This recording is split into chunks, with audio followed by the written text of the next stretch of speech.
up, David? Welcome to the stream, man.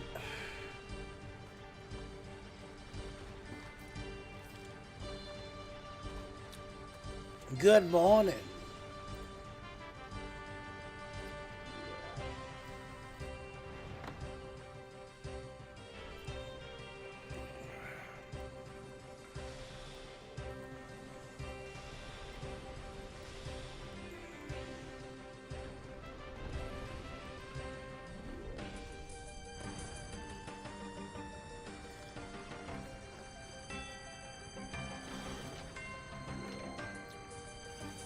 Good morning.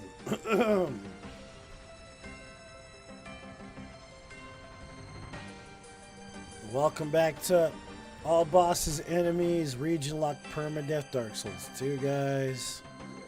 The long, long run. The long, long run. It's a very long run.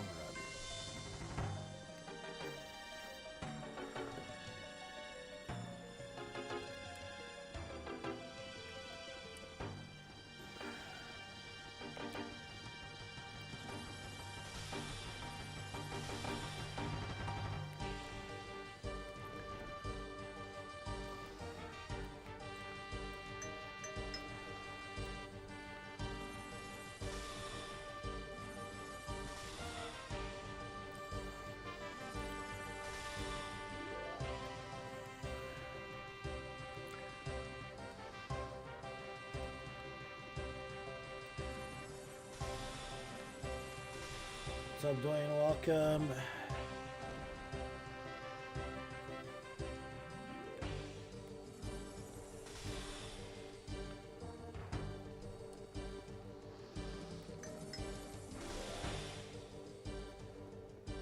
What's up, Sebastian? Welcome.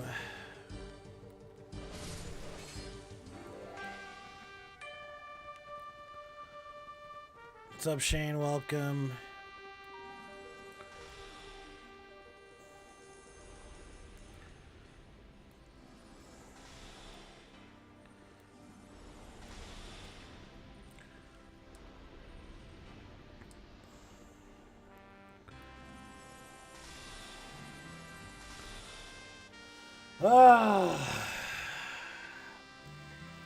So yeah, we're still doing the region locked all bosses and enemies permadeath. It's gonna take a long time to finish it. We're finishing up the Bastille right now currently.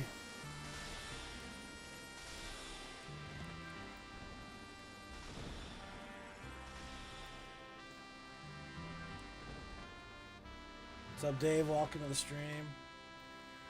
What's up, Marks? I'm in a lot of pain physically today. I don't know why. I already took some Tylenol. Hopefully that helps, but I wonder when it's actually going to get cold for winter. That's another thing. I'm kind of like, when the hell is it going to get cold? Because it's been a very mild winter, so...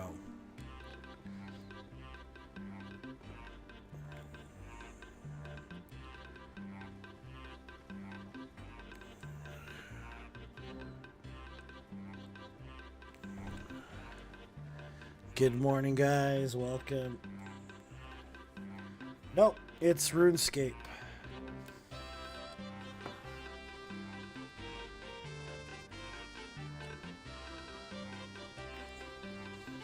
I mean, there was Ice Ages, David, so you could say a million years from now. Technically.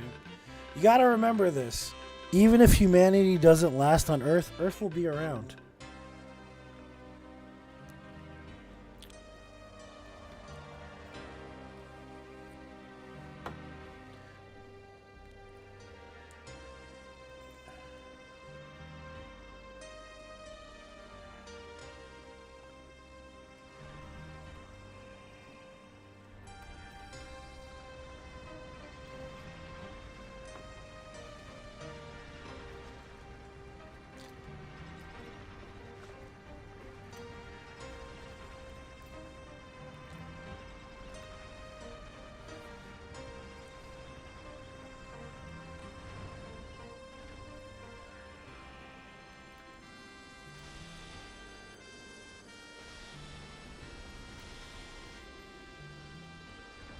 So that was clear 3. We need a total of 12 clears per area before we progress. So that means all these enemies have to be killed 12 times, basically. Before we can go to the tower and kill all those enemies 12 times. And then fight the boss. Per the rules, of course, of the run.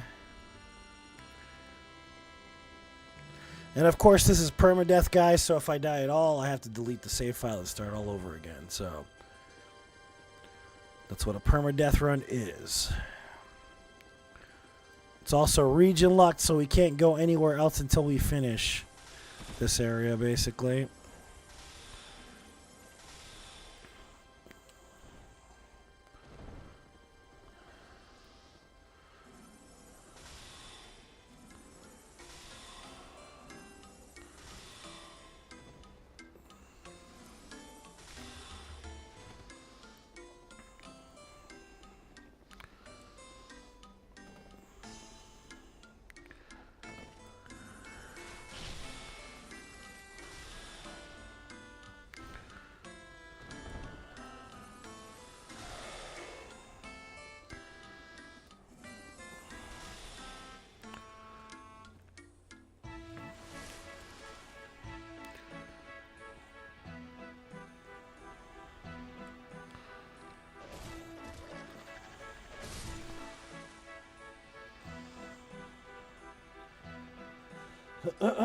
So what's up, guys? What are you guys doing for New Year's Eve? You guys having parties, hanging out with friends, going home and going to sleep?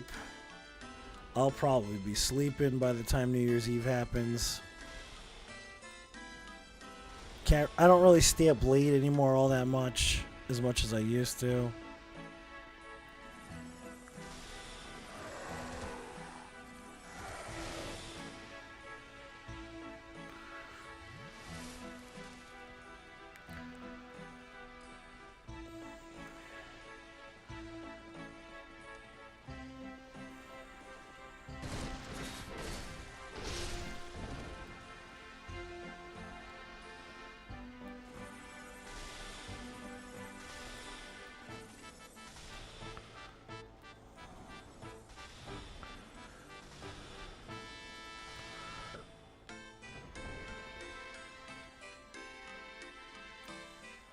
Being drunk and asleep by 10. Good answer, sir. Good answer.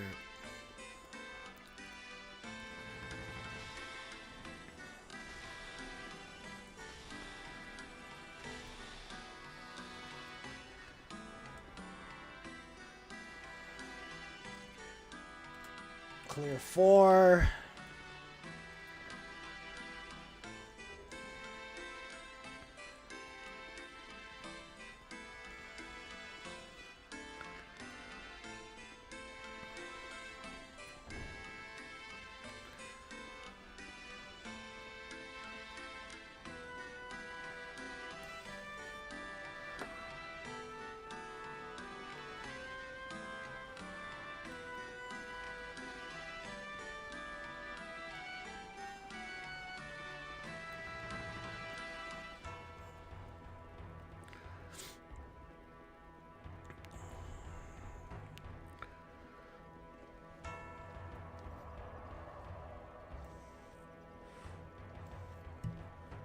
Get up and take a piss? Yeah, I understand.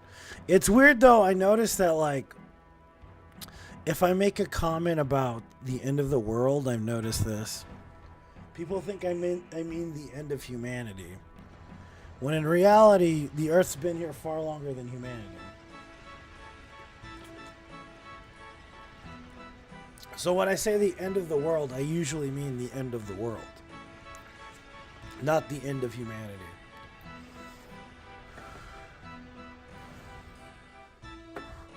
It's a weird thing, right? The scope of time. The arrogance of humanity, thinking they're basically the whole scope of time. It's kind of weird. I think it's a strange trade-off.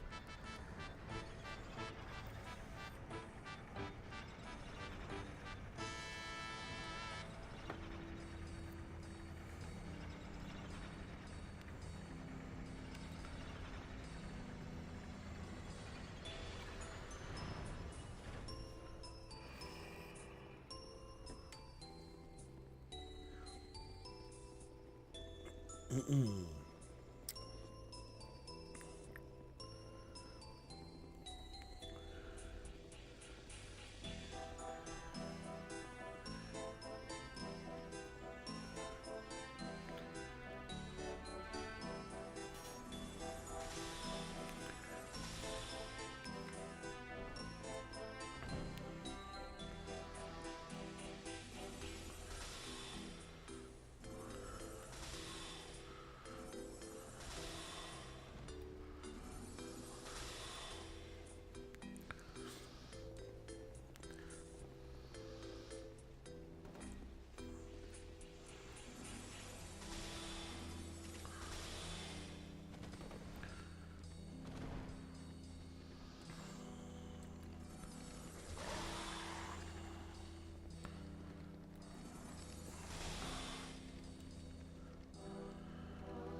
Yeah, oh, well, in the United States it's early, but I'm pretty sure it's after 5 o'clock somewhere in the world. So, I mean, right now it's too early in the United States, but they do start selling liquor at like 6 in the morning, depending on where you live. So, I guess it's never too early for some whiskey, basically.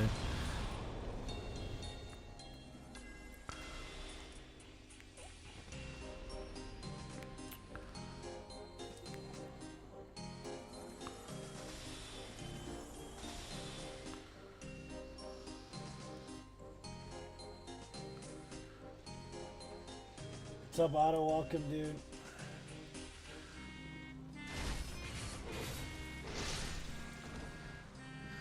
Jane is getting her eyeglasses repaired, I guess.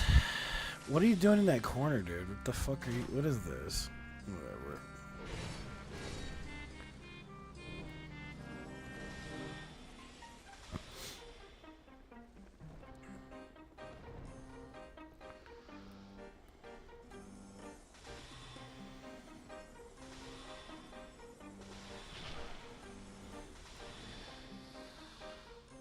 Cycle 5. Mix vodka with orange juice. I mean, you can't even tell it's there, you know what I mean? Technically.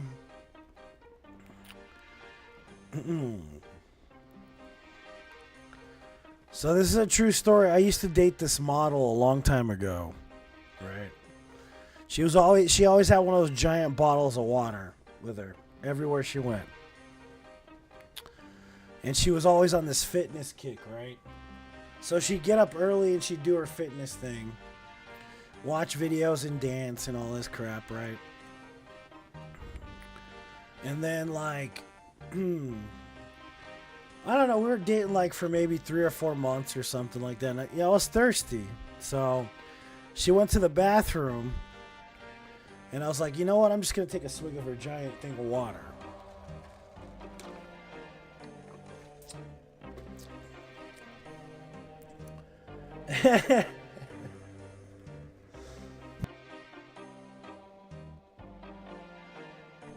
So I did. I grabbed the water. I opened the bottle. I pounded back a giant drink. And it was filled with vodka. This girl was drinking vodka while she was working out.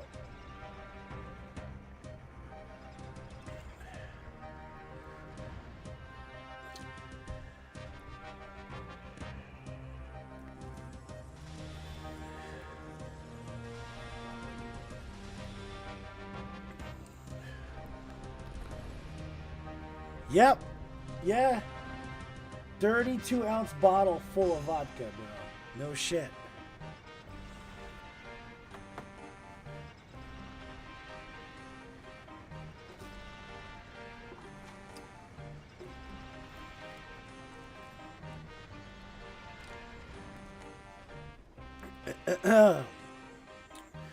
That girl had some problems, bro. That's all I'm gonna say. Obviously. But yeah. The liver, I know, bro. I know. And she looked fit, too. She looked good. She looked great. She's beautiful. Nope. Just all vodka, bro.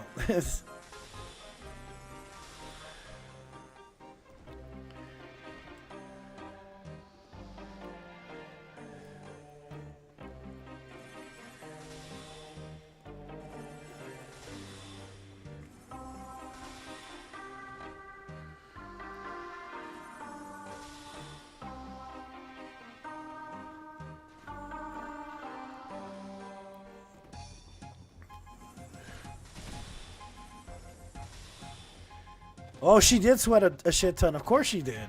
She's drinking vodka the whole time, bro. Yeah. Granted, she was Russian technically, so I mean she's probably used to it. But fuck, dude, can't imagine drinking 32 ounces of fucking vodka while working out. That's just nuts.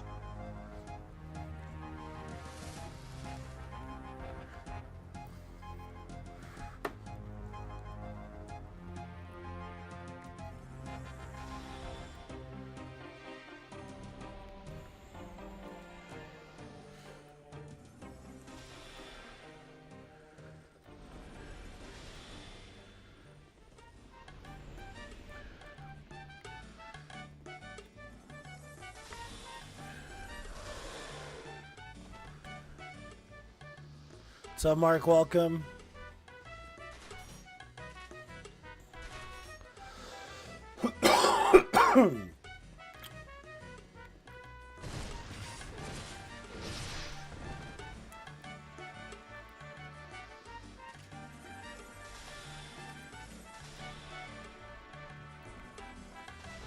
Enough calories to replenish during workout? I guess so. I don't know, man.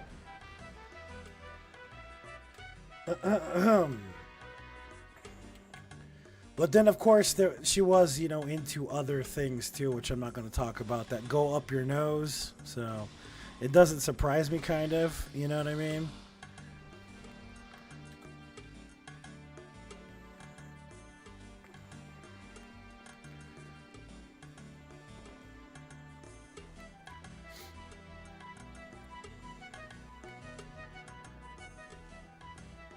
But that was the first clue about the other problems, so.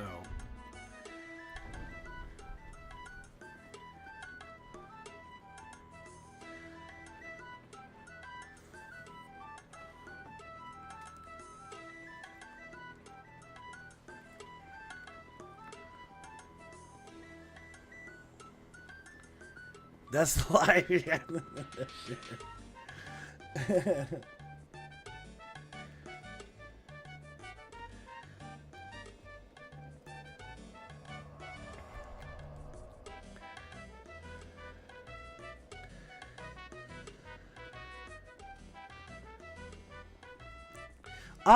For obvious reasons, it didn't work out. So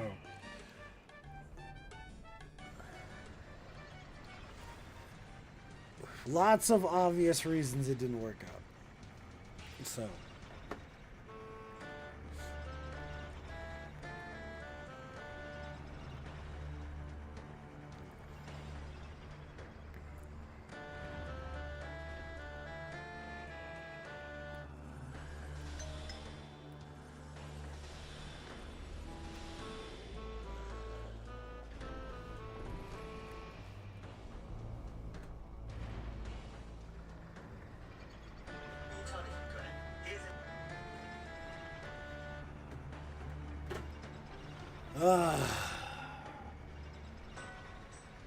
oh my god, dude.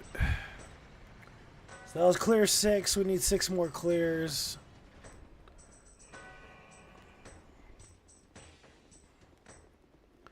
This run is just brutal, man.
What audio is repeating? What are you talking about?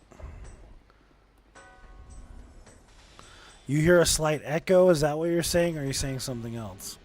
You're gonna hear a slight echo because it's feeding through TikTok at the same time.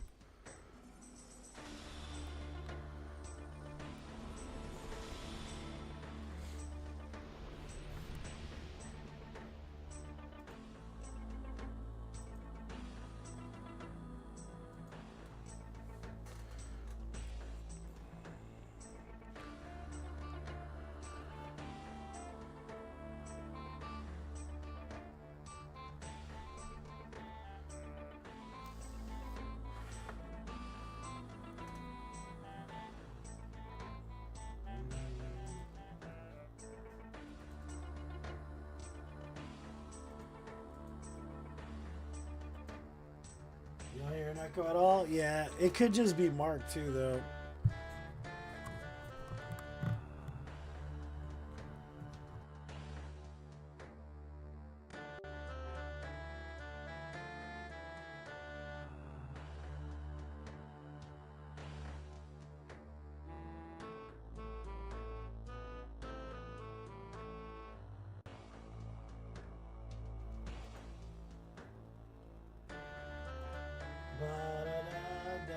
I reset everything, so there shouldn't be a problem anyways, but still.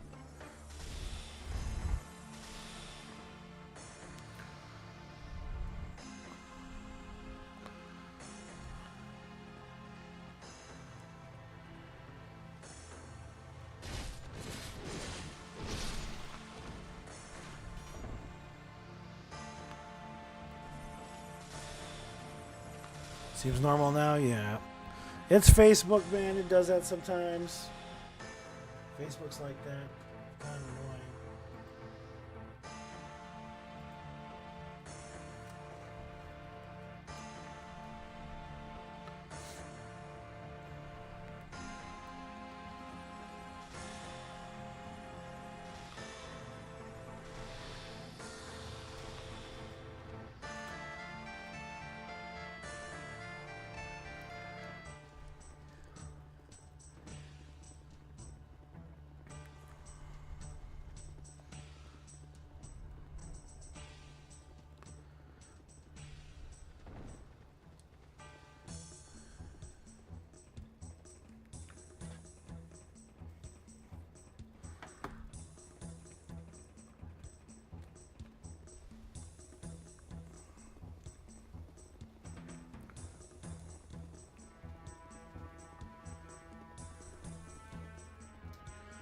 Okay, 7.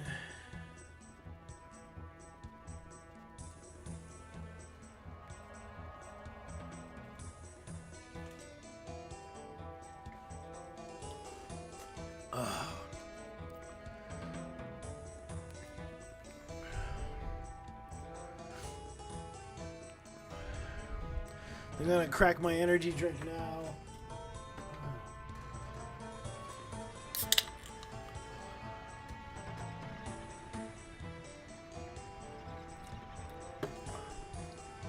Celsius is nasty as fuck, man. I don't know why I bought it.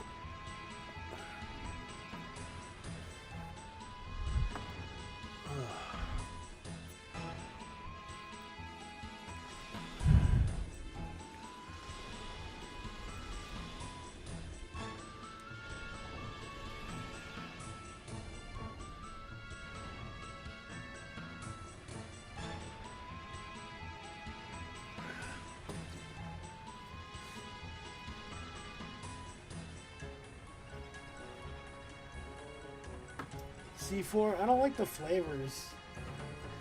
The only energy drink I really like is this one called what is it called? I don't even remember what it's called.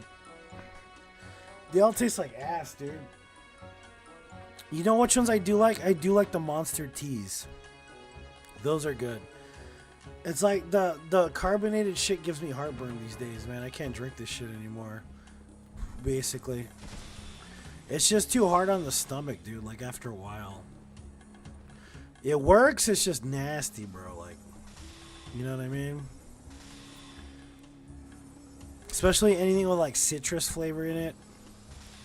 Carbonated citrus is just like fucking battery acid, basically.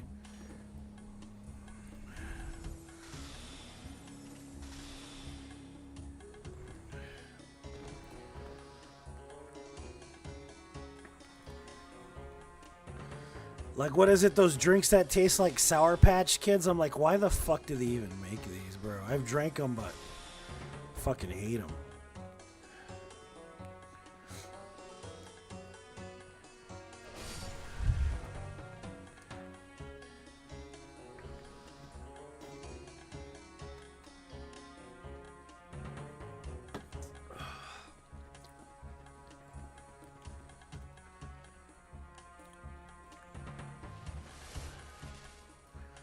The Ghost, yeah. Ghost gives me heartburn too, man, yeah.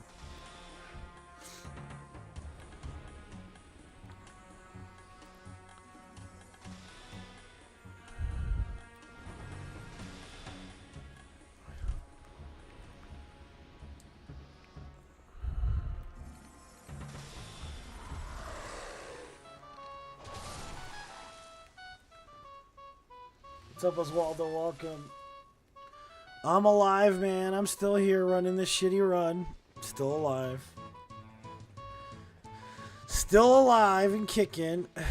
About for another 30 years or so before I pass away. You know how it is.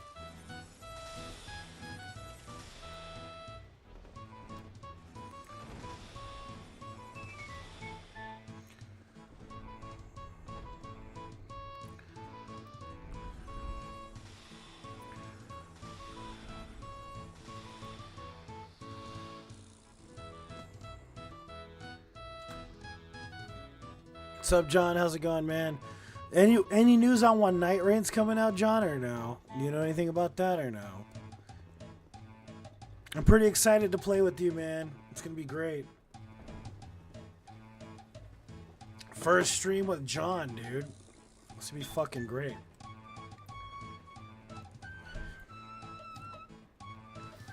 First stream of the game, I mean with John. Not my first stream with John, just our first playthrough. We'll be together.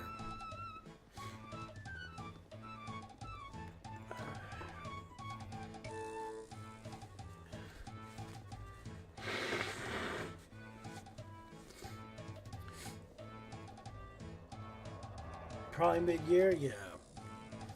Sounds about right. Sounds about correct. That was 9, I think. It's not. Yeah, there it goes.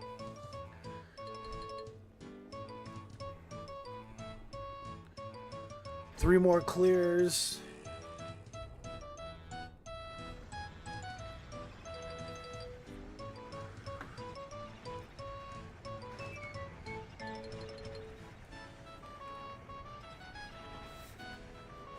Ugh.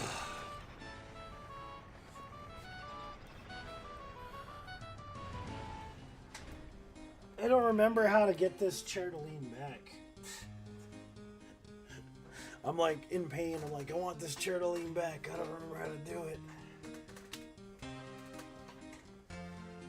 Here it is. Oh, there we go. Much better.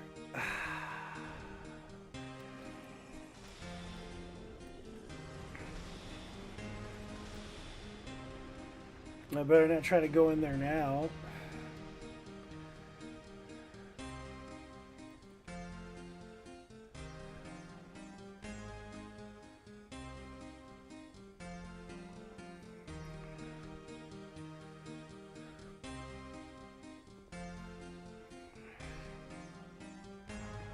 I don't know why they put an open pit under the damn... Every damn elevator in Dark Souls is always an open pit. Just to screw with you, maybe. Sub Jane, welcome. To Alfacy Bookie.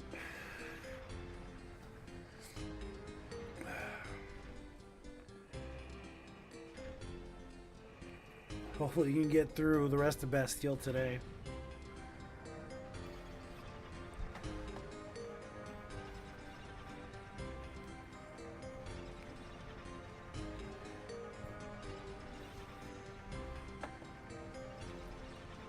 I guess that makes sense, Junior.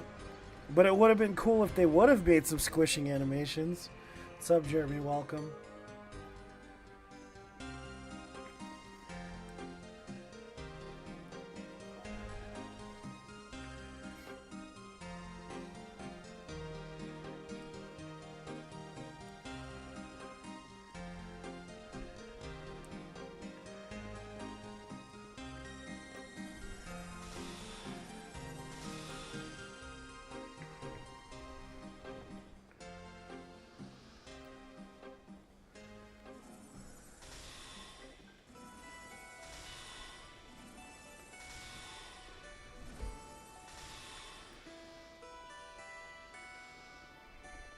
You don't pay attention to the jump, you jump right in. Yep, exactly.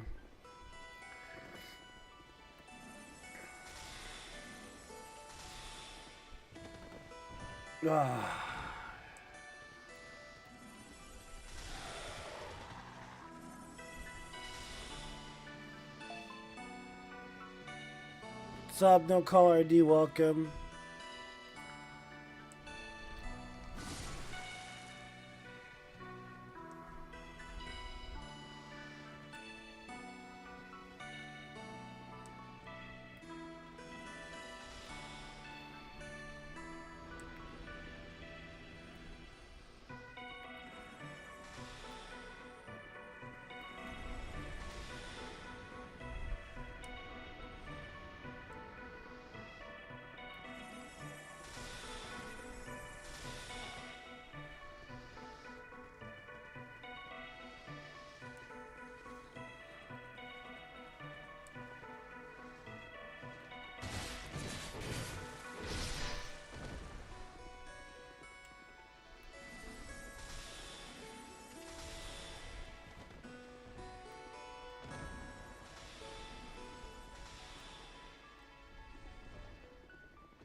Clear 10.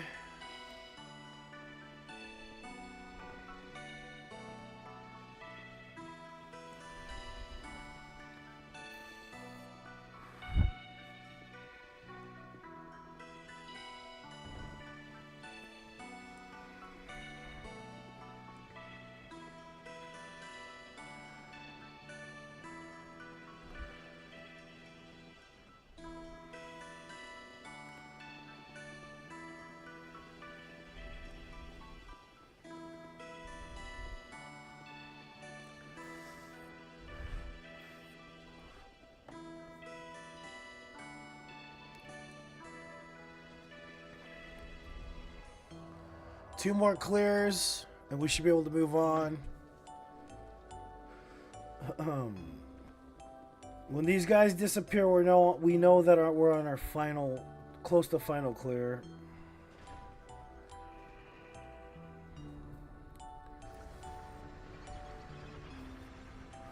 Because I killed these guys twice more than I should have, I think.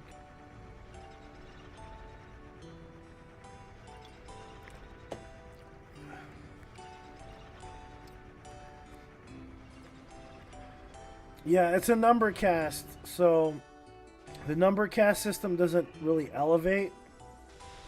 In this game, you can change it. Dark Souls 1, not so much. Like, if you have herbs, you can replenish your spells, but herbs are rare as fuck. They're like teeth, dude. You can't find them anywhere.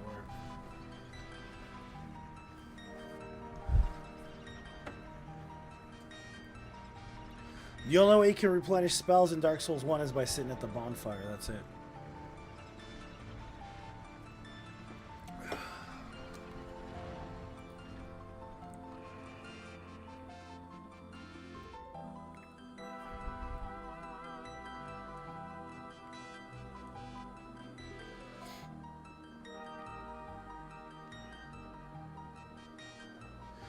This area is pretty big for this type of run. This is one of the longest areas in the game for this run, John, specifically, yeah. Because there's so much distance to cover, this is probably one of the places that takes the longest. I could cover Hate's Tower and No Man's Wharf in about 5 hours if we're doing region locked permadeath like we are right now. But with this area, it takes a good 7 hours region locked permadeath, which, yeah, it takes a long time. Huntsman isn't too bad either, believe it or not. Surprisingly, it's just Harvest Valley is like sucks.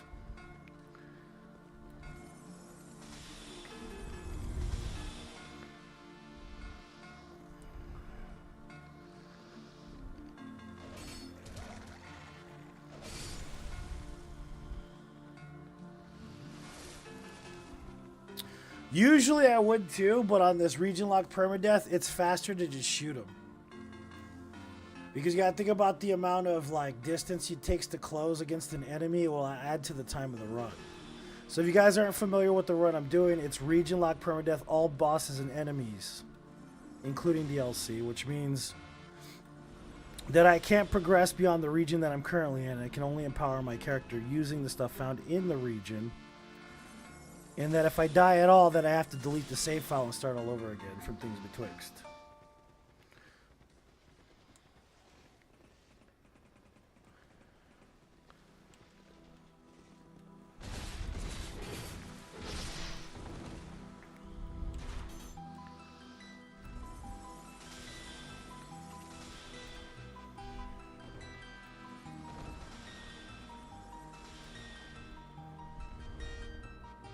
Plus, there are things that you can only technically kill with a projectile, and spending money on arrows is a giant waste of time. So we don't want to do that. Just cheaper to use spells, basically.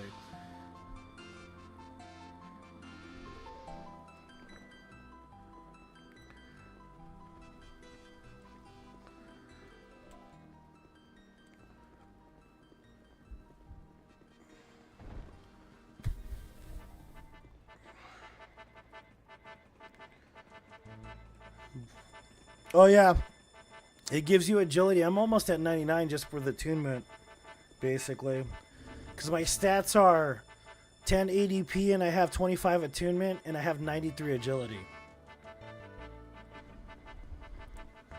So that's pretty damn good, man. Honestly, good trade-off.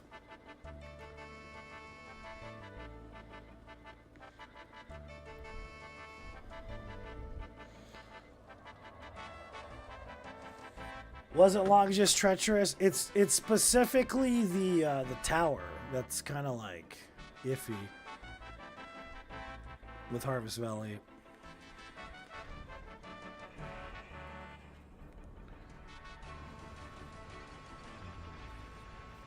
Yeah, the arrows because they're arrows, Jane. They're arrow animations, soul arrow. That's the reason why sorceries hit further than what's it called? It's hit further than hexes, basically.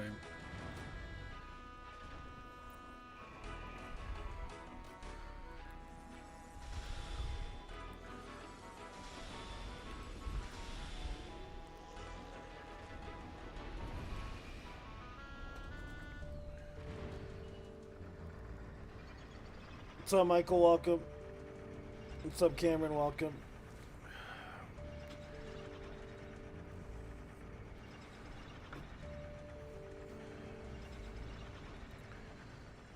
Yeah, because the soul arrow acts like an arrow, basically.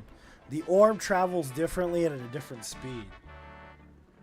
It is pretty damaging. It's just not going to have the same distance.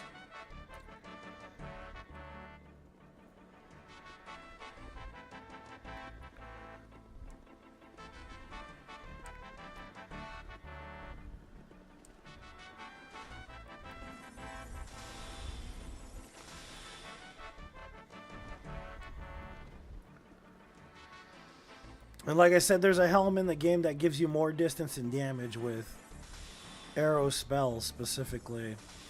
But you have to farm that shit out, which we'll probably end up getting because of the fact that we have to kill every enemy in the game 12 times. So...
Hey, what are you doing? Come here.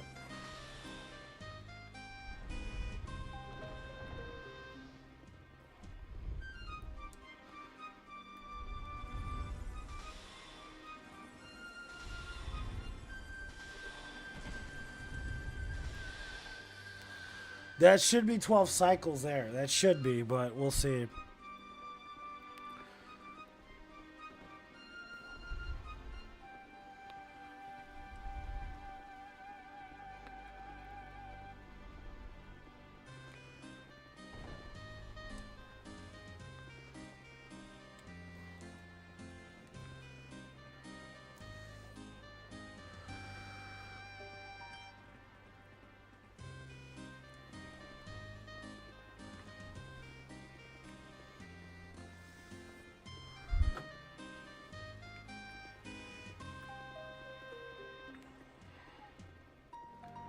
Been off all week, got my days messed up.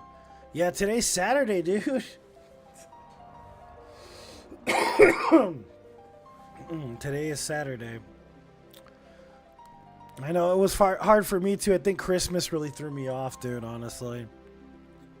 You know what I mean?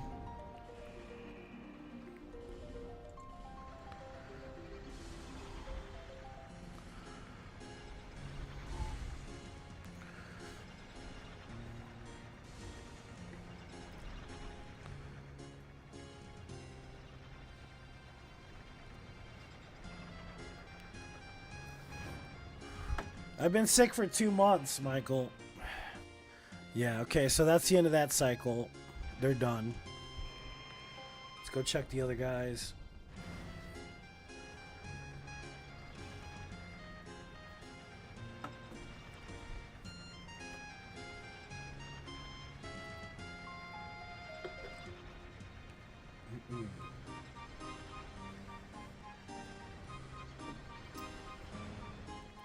RuneScape. OG RuneScape.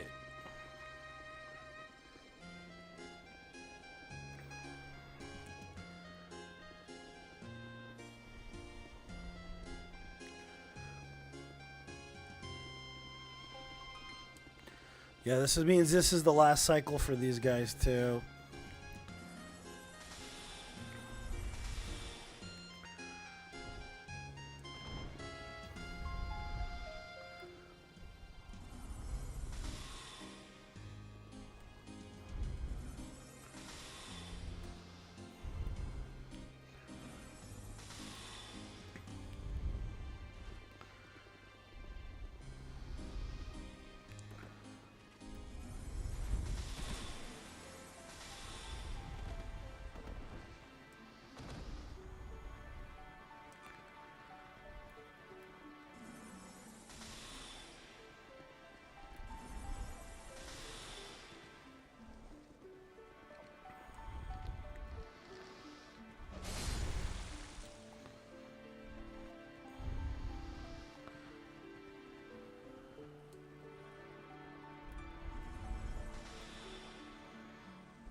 The only thing that really irritates me about the Souls games is that there isn't BGM when you're not fighting a boss. That's one thing I don't like about the Souls games is there is no BGM aside from the boss tracks. And the soundtracks are good too. They're really good. It's just in between is kind of like meh. I was thinking Elden Ring was going to be good with that, but the BGM on Elden Ring, man, it's just sleepy as all hell. It makes me tired to play.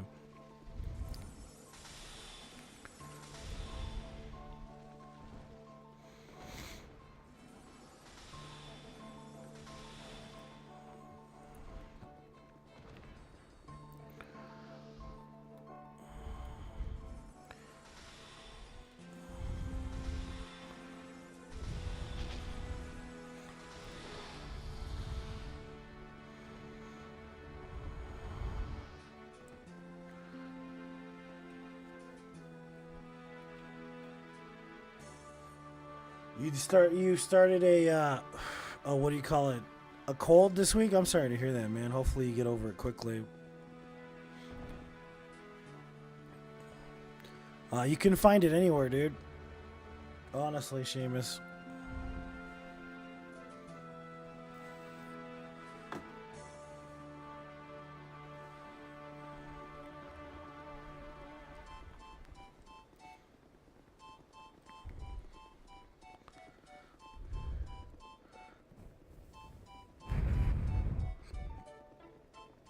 The one that I use isn't a copyrighted version, so.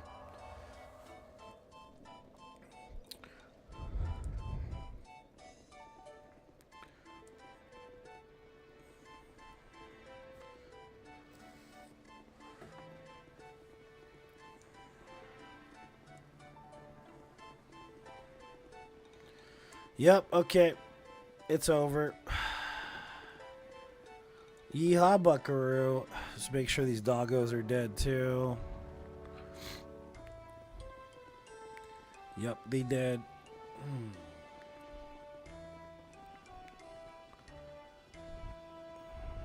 Make sure go all the way back. Mm-hmm.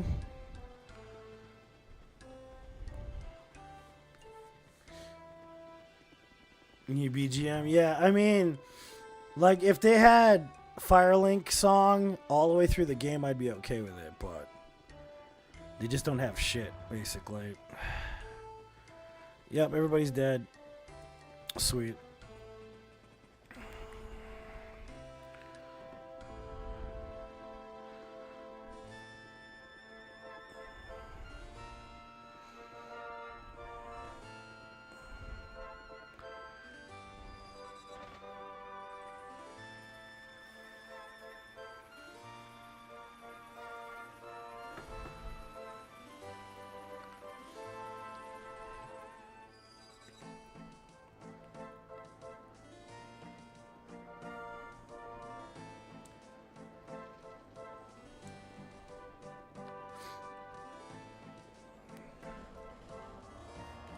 More faith. What's up, Wade? Welcome.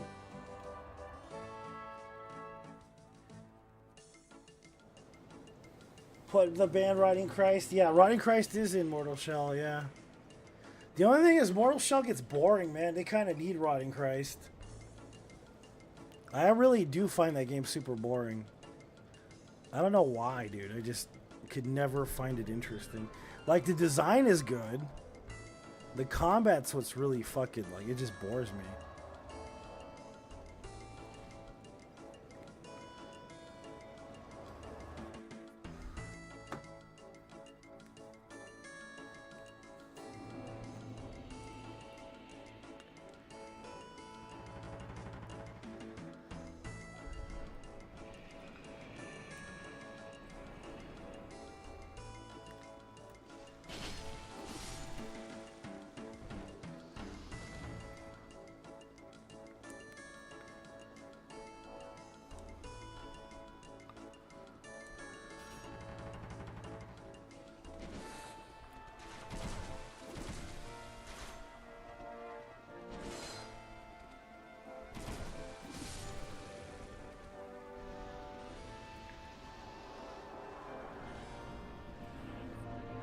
Slow and boring, yeah.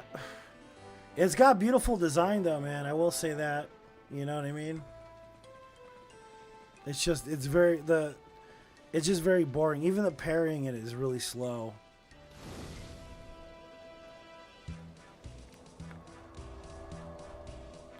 All right, cycle 0. And so it starts again, anew.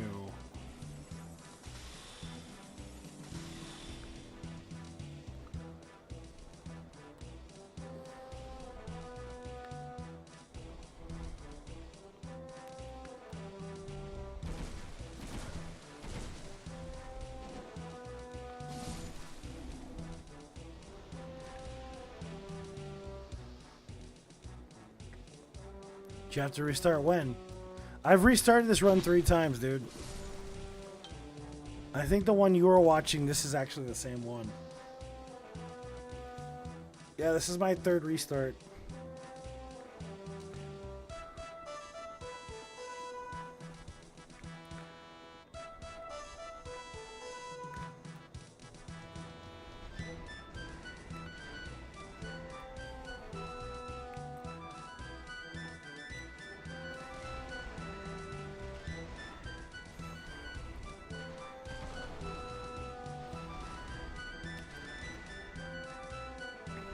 Oh, we should have got Dark Fog.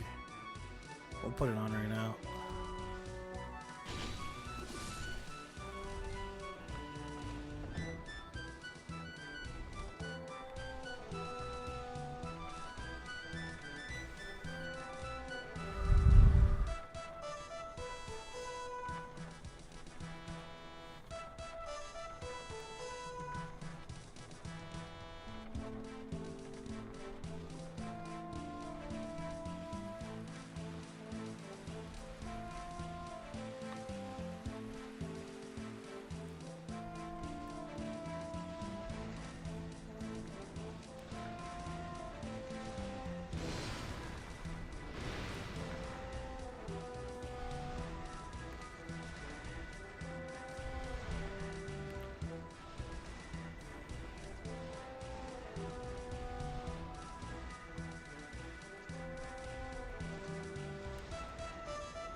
You know why I love Dark Fog? Because it poisons people, dude. Dark Fog is fucking good.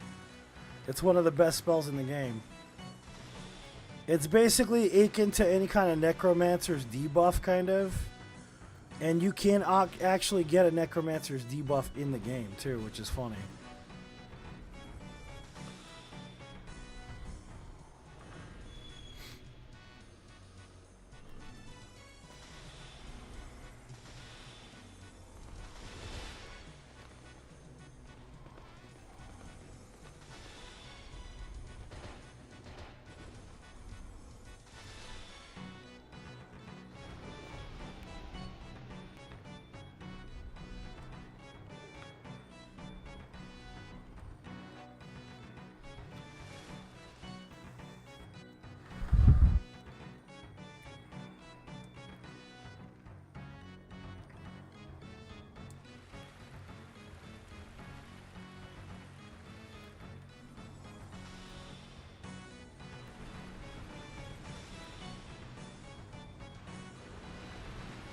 The hidden guy right here in the corner.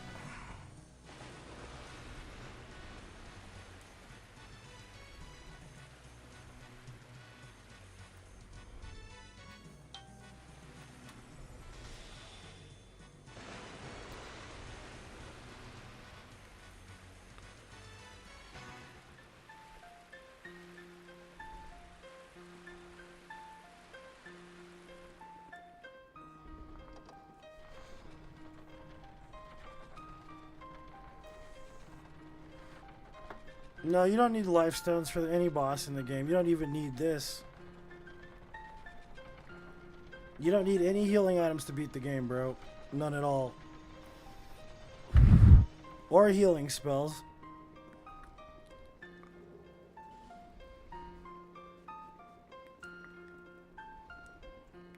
That was cycle 1.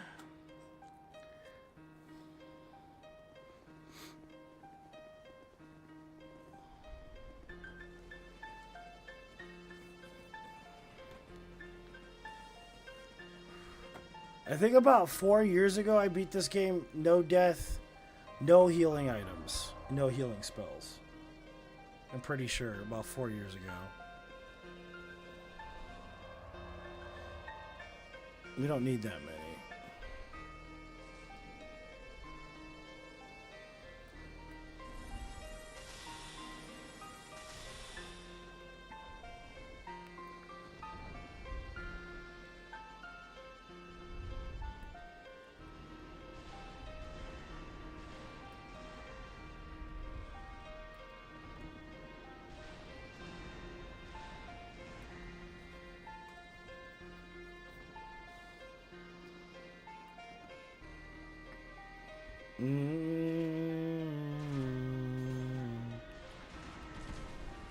Did I kill the dudes up top? I don't remember if I killed them. Did I? No, I didn't kill them.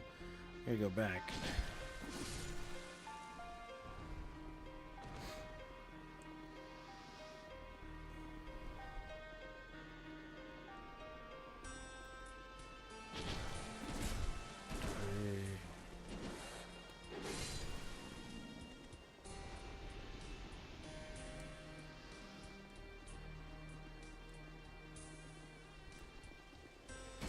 How was your Elden Ring experience? I've done about 60 no death runs in Elden Ring, including all bosses.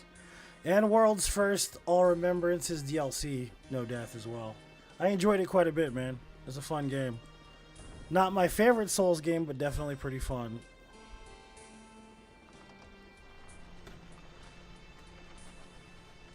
You watch Squid Games? I'm on episode 5. They're playing the Dachi and they have the race going. That's what I'm watching right now. I stopped because I started falling asleep after last night's stream.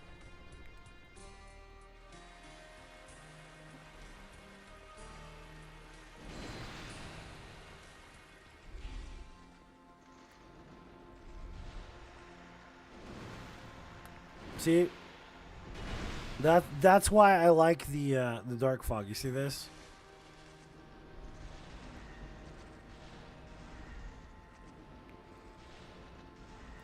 You see that little cup of following it was doing? That's interesting.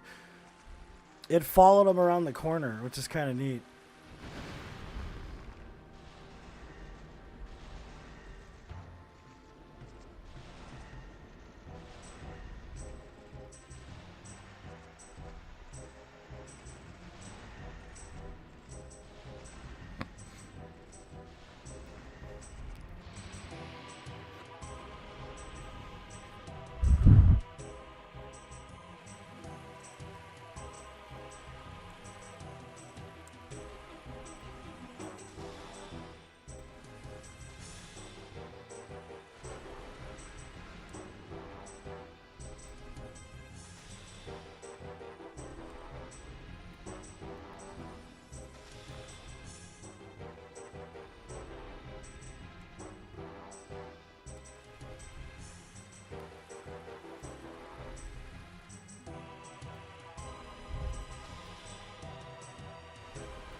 I've heard Landman's good.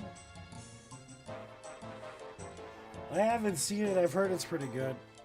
I don't have time to watch television though, most of the time.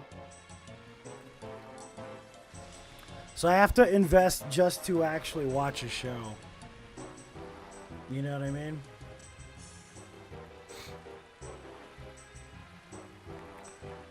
But I'm also reading Wicked right now, so I don't know. I kind of want to finish reading Wicked.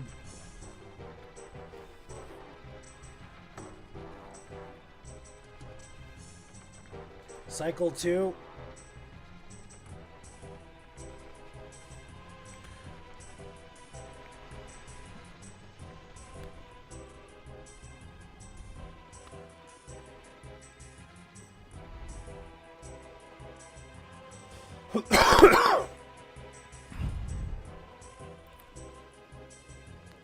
We forgot one guy real quick. I'm going to kill him.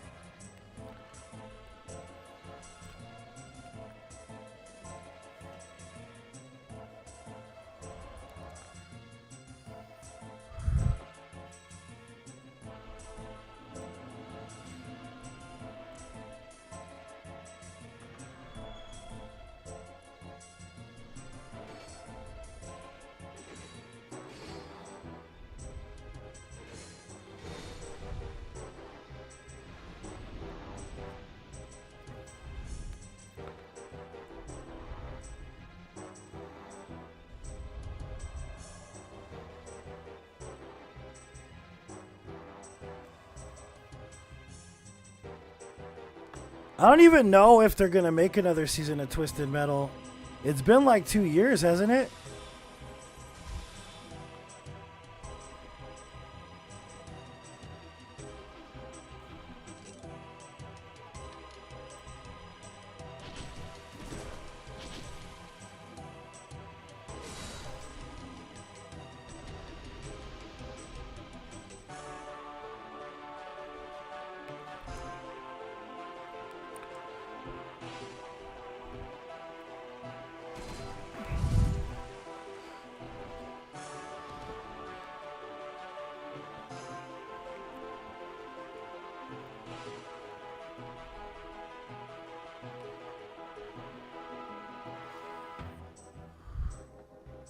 Pretty sure I looked up. They said they were gonna make.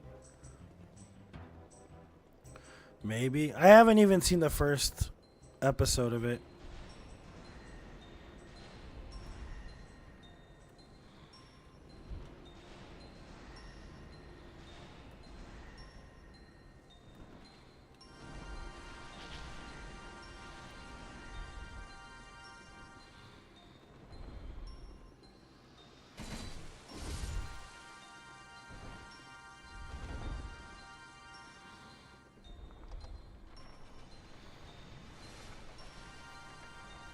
How many times have you played Elden Ring? I don't know.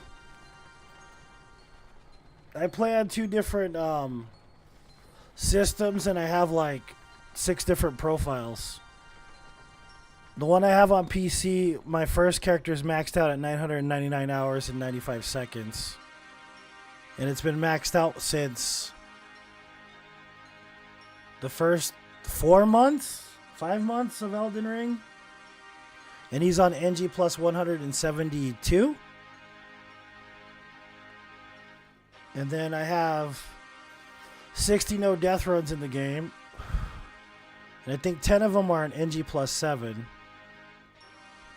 And then I have profiles on PlayStation 5. So I'm not sure. I don't know how long I don't know how many times I've beaten Elden Ring. I have no clue. No idea.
It's a voiceover. Thanks, James.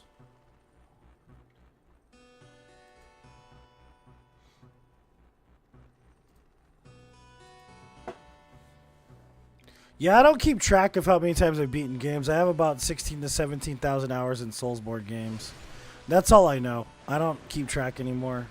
And that's a community estimate. That isn't something that I've estimated myself.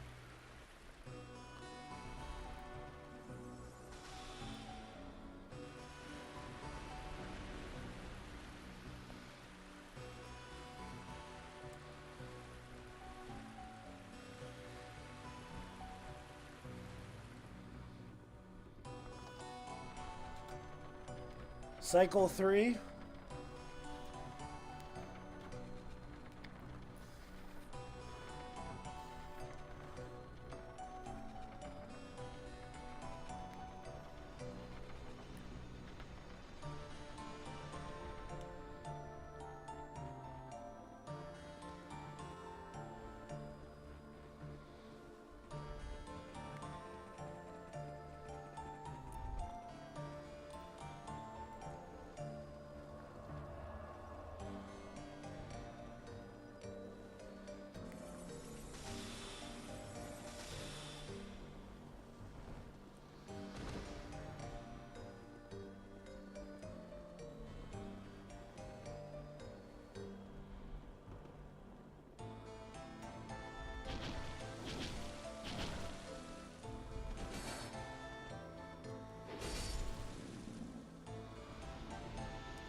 Soma Joe, Sweet Tooth. David Arquette does a voice for him. Interesting. Samoa Joe, is that what you're trying to spell?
So, Dalton, I've had a good holiday. How was yours, man? Hopefully they were good.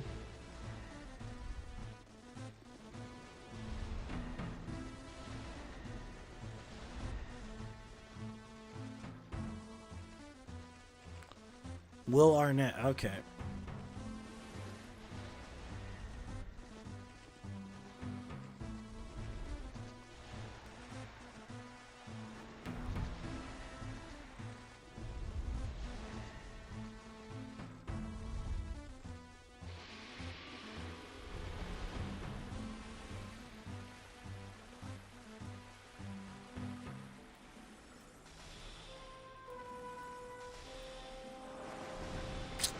This shithead.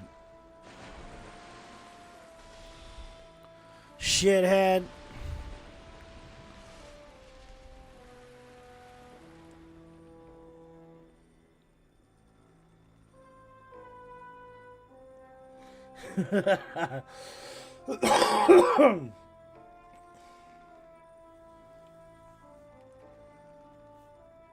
Looked it up. There's will be a season 2 of it. I guess they're working on new Twisted Metal game as well. They got canceled at the beginning of the year.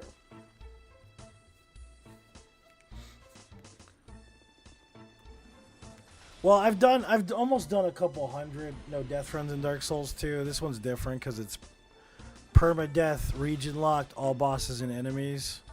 So this one's probably a better challenge than just a no death run, a standard no death run.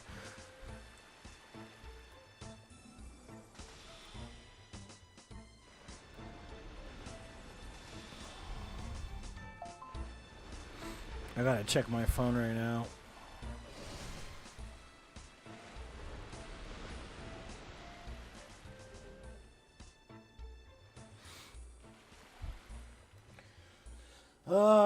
Second set of secret levels was absolutely terrible compared to the first one. If it has, anyone has watched it, what are you talking about?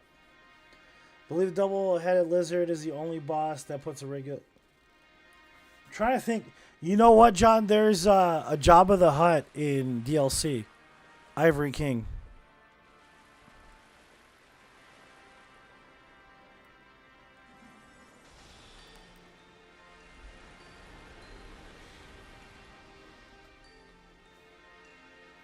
Clear 4.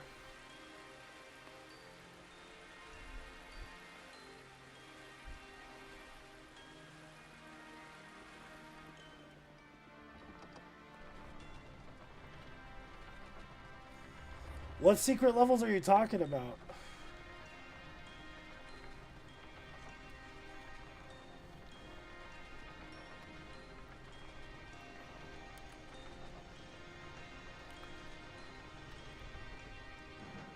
Oh!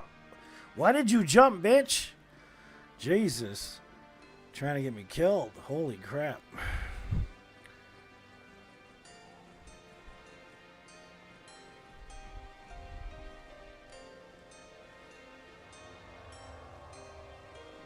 The show Secret Level, is that what we're talking about? I'm trying to understand. Because there's a show called Secret Levels, is it there?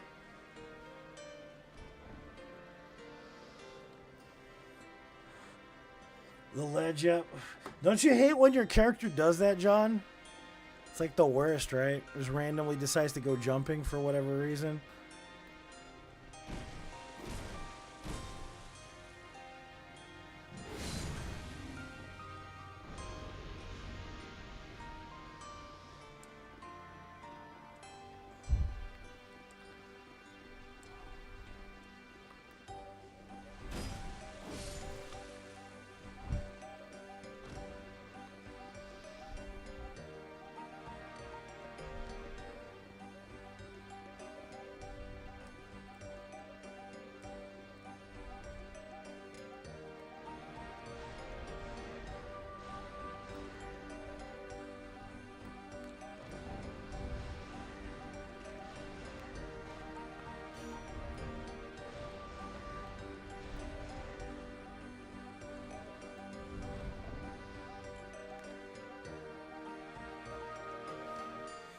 The happy hop.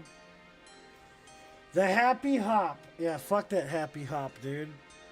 That's the worst. The skibbity skip. That's what I'm gonna call it, the skibbity skip.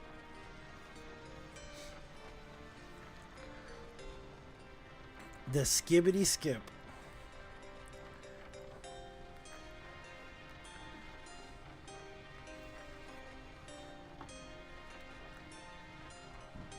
That shit's a nightmare, bro.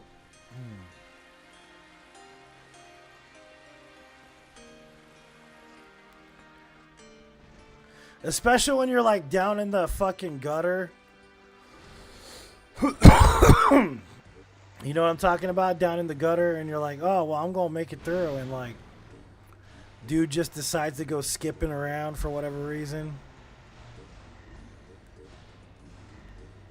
What's up, Gunyer?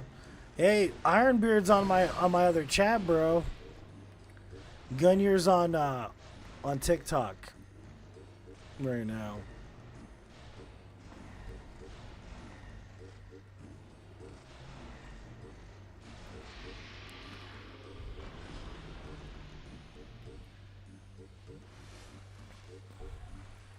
It's going as good as it should go. Still terribly fucking monotonous, but still here.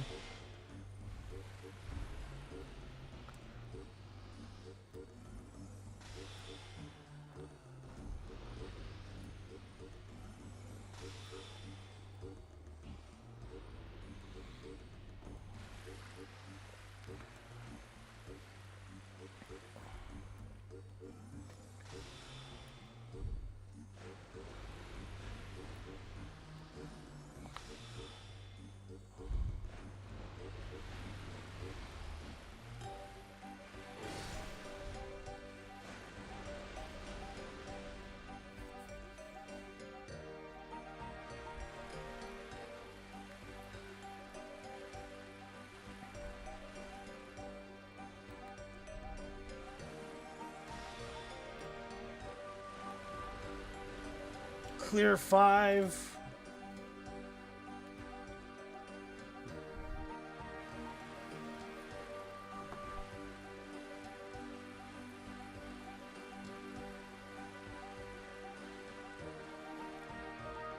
You're not on Facebook anymore?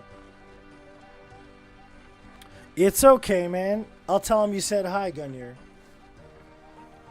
John, Gunyer says hi. Playing telephone.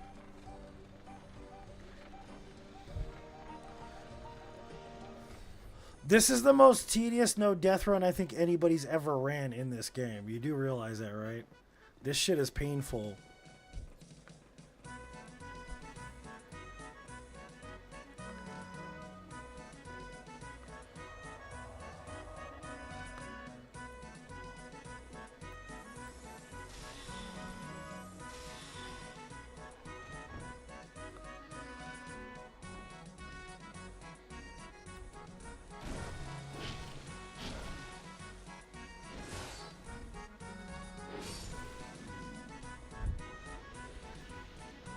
Middleman. I'm the telephone man.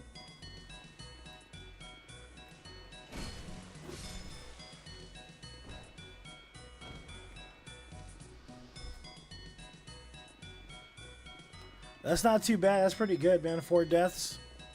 That's pretty good. Making improvements, man. Sounds good.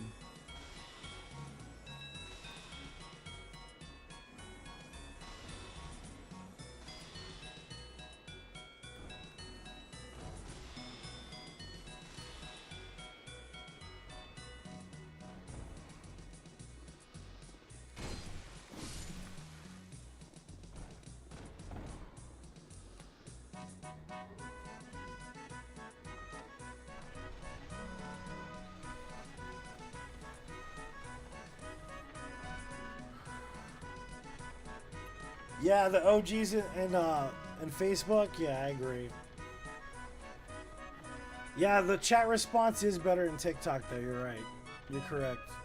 It's just there's not a lot of OGs on TikTok, which is understandable. TikTok's kind of for the kiddies, you know. So.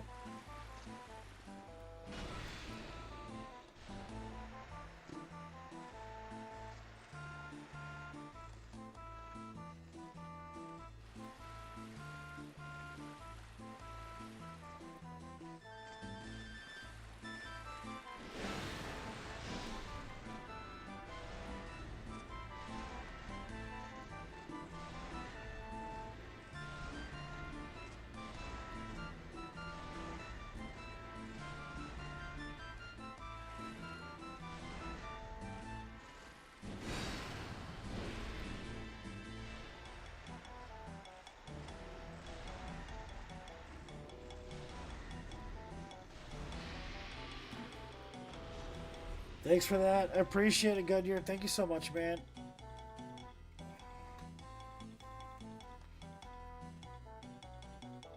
You can't reply to people on YouTube? I didn't know that. I had a dude, it was funny. I had this hater guy like a while back on YouTube. And he was trying to talk shit about like PvP or whatever for whatever reason. So I gotta explain, like, I guess I'll explain the story, kind of. So I play on a lot of random profiles. I don't play on like a online profile because I have so many save files from playing this game so many times that I don't have like a standard profile anymore that goes online because I play too much. There's too many save files. So I have to make a save file, profile. So I have like 7 or 8 different profiles that I play on because of how many save files I have, right? And this dude's premise was like, you should PvP me. I bet you suck at PvP. PvP me. Right? So my thing is like, I gotta pay $20 if I want to PvP this guy. Some rando stranger on the internet. And he was all butthurt and stuff because I wasn't gonna PvP him, but legitimately I don't have a character set up. I don't have the capability to go online, and I'm not going to pay $20 to fight some rando on the internet. Especially when all he's doing is talking shit to me. Okay, if it was a friend, maybe. But, so, dude starts, I banned him because he's being a piece of shit. Didn't talk shit to him, just ignored him the whole time, right? Banned him. And then he pulls out another burner YouTube, starts talking shit on that one, banned that one. This dude came up on like 9 different YouTube profiles to talk shit. And I'm like, dude, what a waste of fucking time, bro.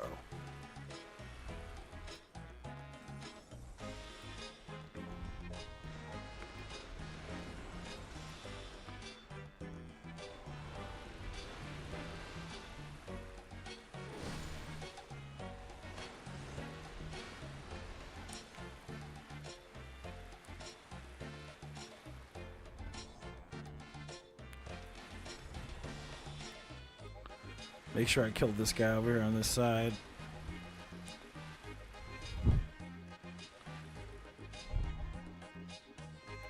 It's like, if I was gonna PvP someone, I'd have to pay the $20, number one. Number two, if I was going to pay $20 to play with somebody online, it would be someone I'm friends with. It wouldn't be some random asshole on the internet. You know what I mean?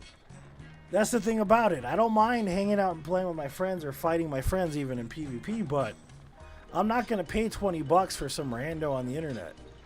You're not worth my money and you're not worth my time. That's just how it goes.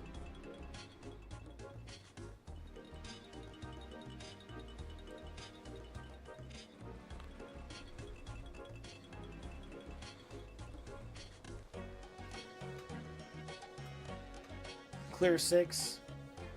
You watch me PvP plenty of time. Yeah, I'm not perfect at it, but I'm not bad at it either.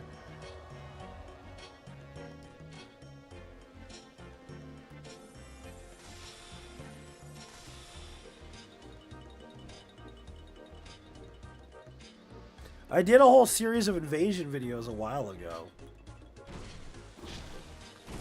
And the title was pretty simple. It was Casual Invader Ray. Casual. Which means I play for fun. Doesn't mean I think I'm like the hardest dude in PvP or some shit like that. It's just for fun. That's pretty much it. That's the standard of my PvP is for enjoyability, really. Nothing else.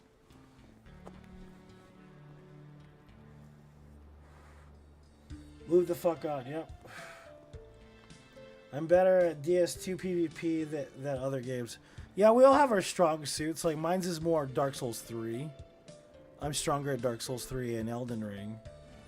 I do like PvP in this game, but I haven't done it in so long, bro. Like, you know what I mean? I could make a cheese build for sure in this game, but to get every parry off, probably not. Dark Souls 3, on the other hand, I could parry all day long, but...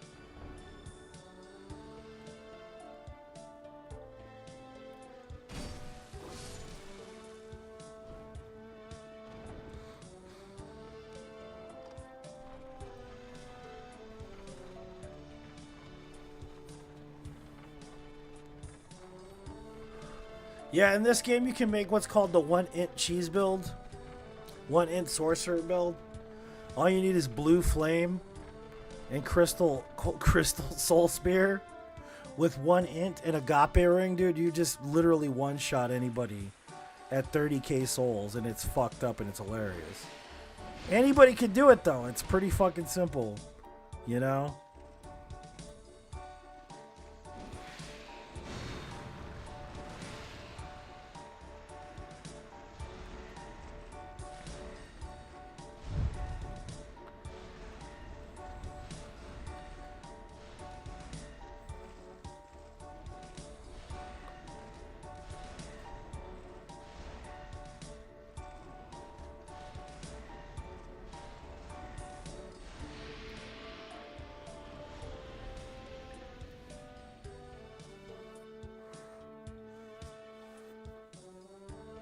It's not your bag. That's fair, man. I think they evened out a lot of PvP in Elden Ring, though. I did enjoy my invasions when I was doing them, but that gets old, dude. I got tired of it. You know what I mean? I get tired of PvP pretty quick.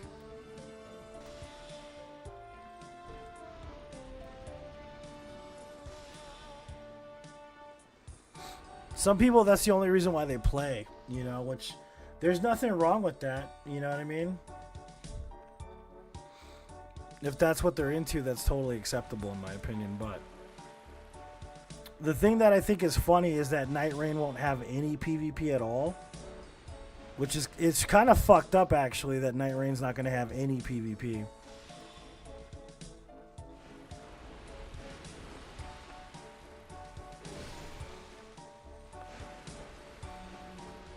You haven't played it? It's a good game, Ethan.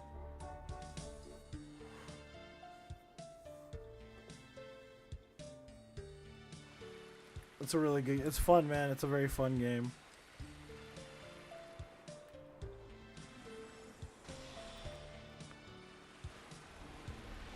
Yeah, because with DS3, me and Cody, when Cody used to be a moderator on the page, We'd stay up from like 9 p.m. till like 12 midnight just practicing parries.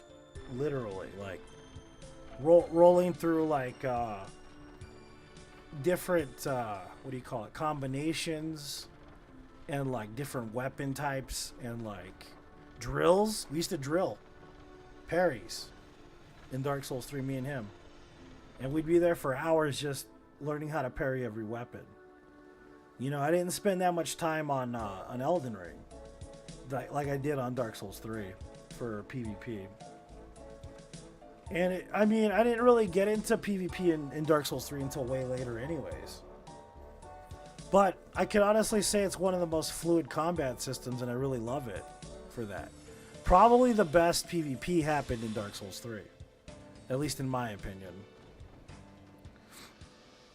And it had one of the best Fight Club areas in any video game ever, basically. And I really do miss Pontiffs a lot. It was fun, man. I loved Pontiffs. Just sitting there with your homies, you know, watching them fight each other. Good vibes, you know?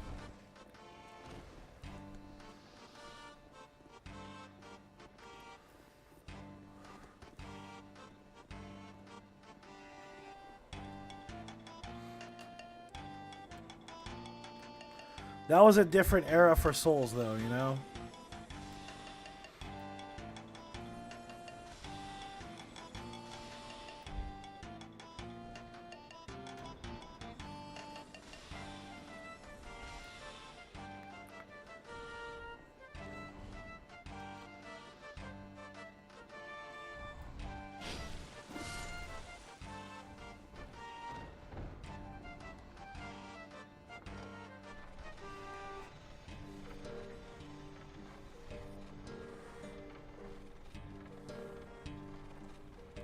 I just missed that era, dude, because it was cool with the like furled fingers, and like you had like the Mad Phantoms, and like you had Aldrich Faithful, and the Covenants were awesome. And that's I literally think that's what's missing from the PvP in Elden Ring, is a lot of that, is the whole Covenant system and all that.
Get off the phone, yeah.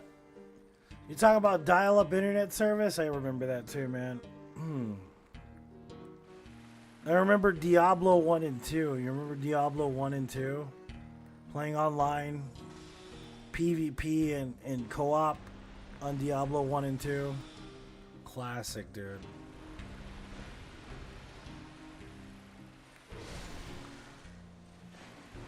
Starfield, that's Starfield, what's it called? I can't even remember what it's called, the other Blizzard game. What the fuck is it called, man? Yeah, Diablo 2 is a good game, man. I love Diablo 2. That was a fun game.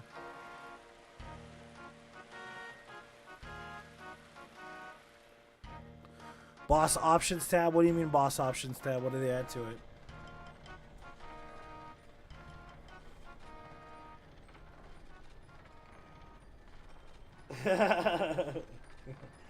Michael.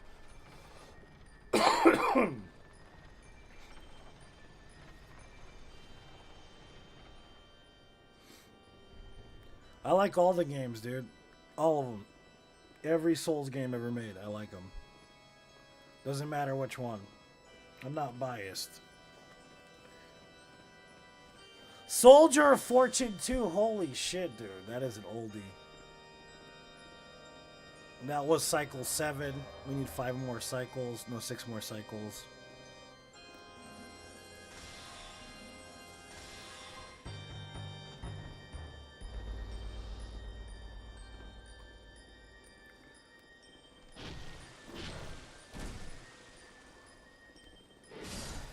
StarCraft. There we go. StarCraft, yeah. That's the game. StarCraft 1 and 2.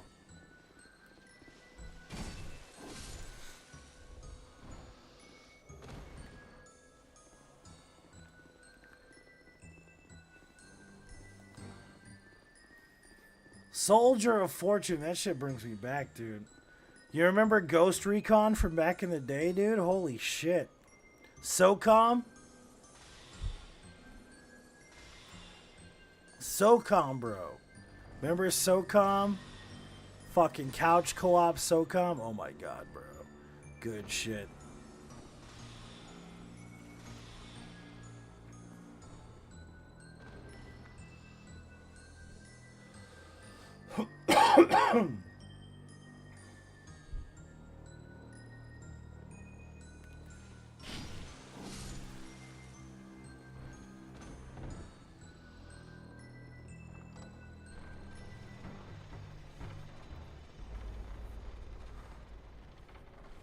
I never played Warcraft for the reason why that it's fucking addictive as shit. Why do you think I never played Warcraft, dude? I made the pledge to myself after Diablo 2 that I wasn't going to play World of Warcraft. And I never played it, and I haven't played it since. So, because I'm honestly glad to say I never played it. Because there is a lot of shit that went on with World of Warcraft, bro. Like,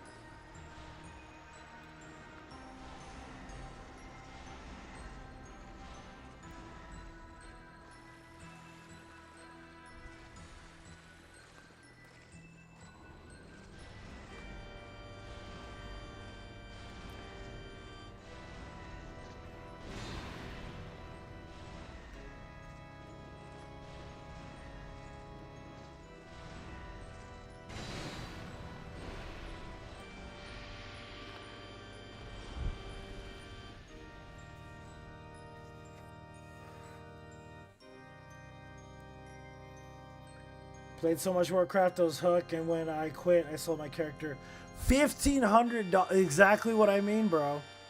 This is exactly what I'm talking about. Because Blizzard had their hooks in me with Diablo and Diablo 2. I did not want to live through the same shit with Warcraft.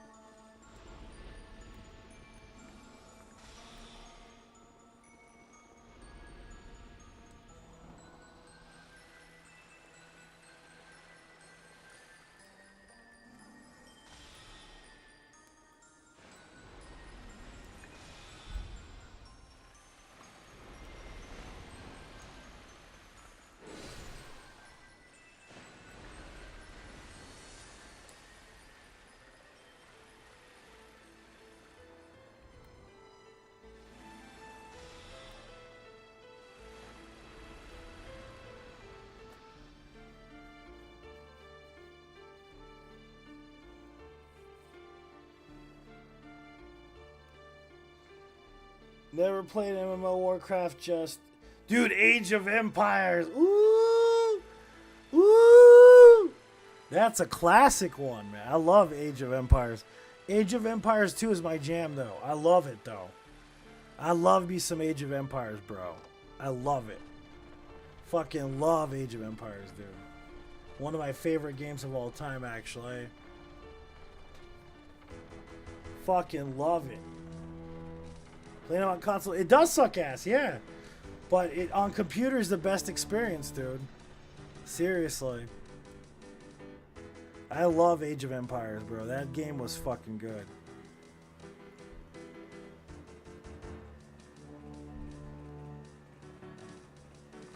You have friends that have been playing WoW since it came out. Holy shit.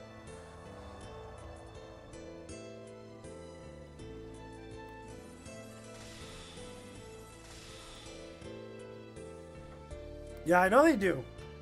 That's the thing about it. I have a friend that's like 25, 26, and he watches Age of Empire streams. And I'm just like, dude, this came out when I was young. You're watching this shit? That's crazy.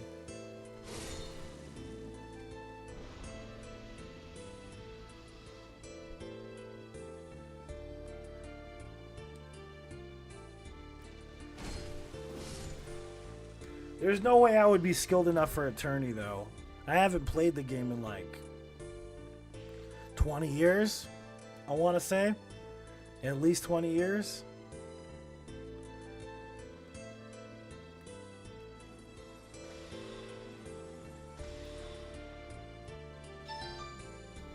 Hold on, I'm getting a phone call.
The thing is like, you gotta understand the King's Quest stuff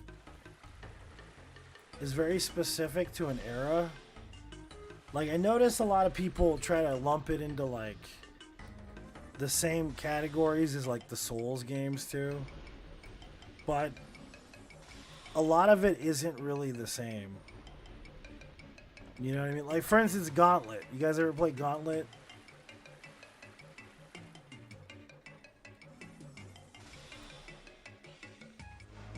That's a very specific type of game, Gauntlet. I like Gauntlet. I think it's one of the best games ever made. Do I play it? Nah, not anymore. Of course not, right? But it's a very specific type of gameplay involved with Gauntlet. It can be unforgiving, but it doesn't make it a Souls-like either.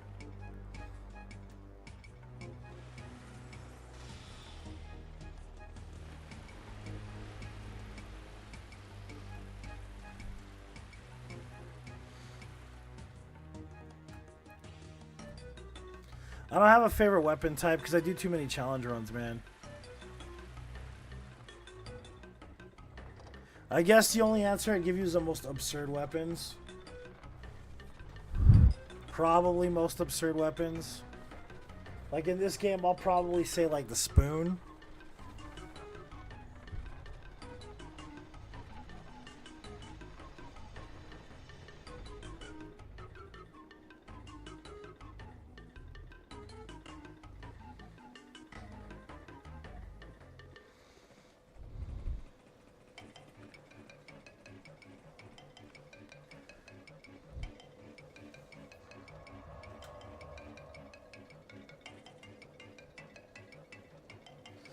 Amphibious vehicles from your carrier take control of islands. So was it an RTS game? Is that what it was? I love RTS games. They're pretty fun.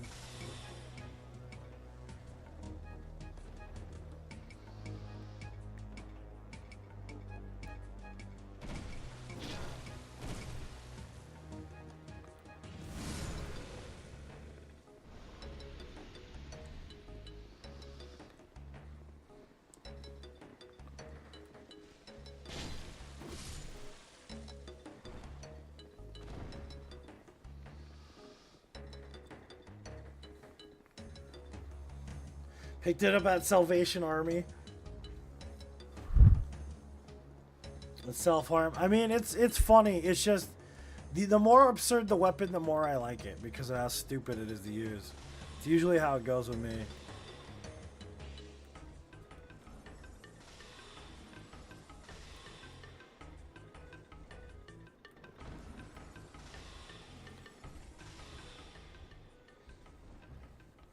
Explain RTS so I don't have to.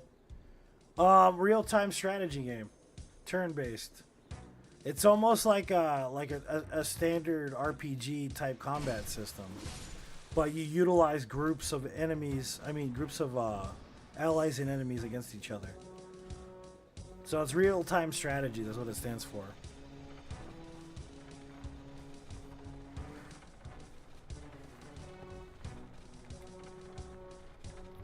They don't make a lot of RTS games anymore. I think there's only like 2 that are mainstream that people still make.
You aren't a fan of those type of games? They can become addictive, though.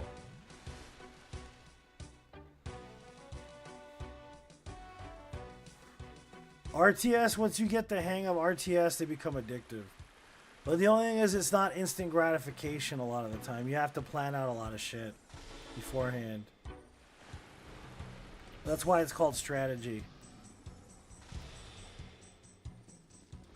Like, it kind of moved towards, like, away from RTS and more into action mode. Like, RTS kind of just died. Nobody does RTS anymore. I dig RTS because it's chill, but at the same time, you have to do a lot of thinking involved.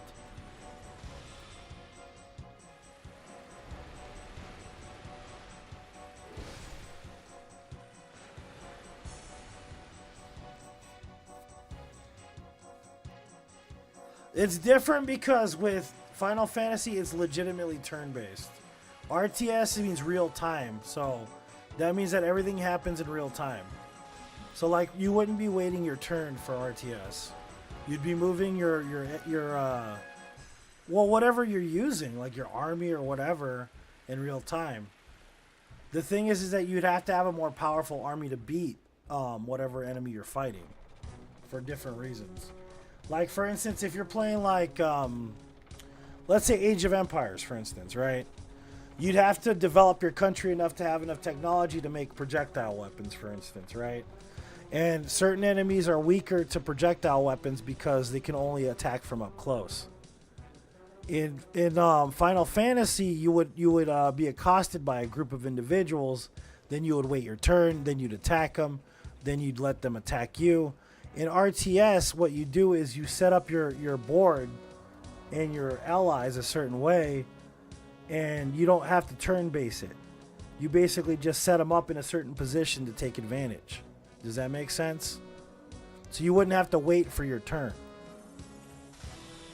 So it's kind of like it's a faster version of like the regular role-playing type scenario.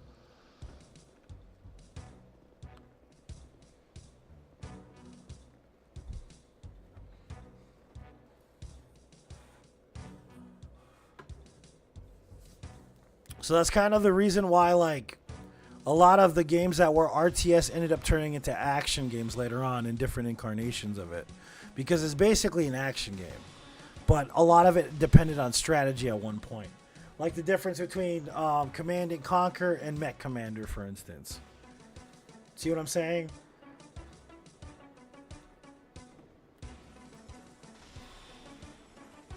Because you ended up getting like Armored Core and shit like that later on, which were more action-oriented versus like strategy-based.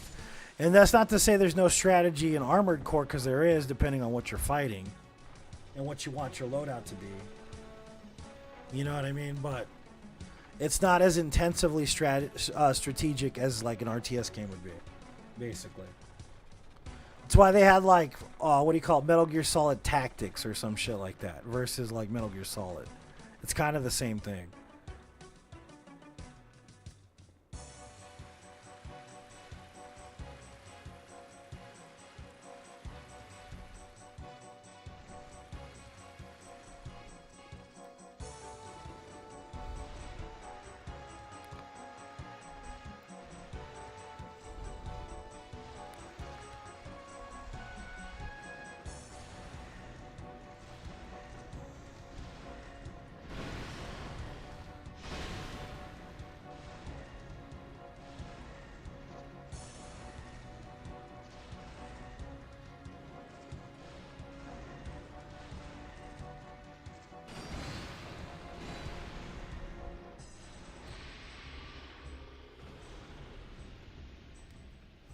Exactly, Michael. Yep, that's a great example. Actually, that's the truth. Yeah, because the original Fallout series was done in a turn-based scenario because it was an RPG, and of course they had better abilities in the original first two Fallouts versus Fallout 3, like the dynamite perks and stuff. You could basically break through doors you needed like codes for and shit. As opposed to like Fallout 3 where you could just hack them and like that's pretty much it. Hack them or lockpick. But if you had enough like demolitions expert experience, you can make an explosive small enough that wouldn't kill you and your friends and basically open any chest. So yeah, that's kind of the thing. It kind of takes away from the RPG element to make it completely action based. But at the same time, you know, it's where the industry was going anyways. So yeah, you're right. That's actually a really good analogy to use.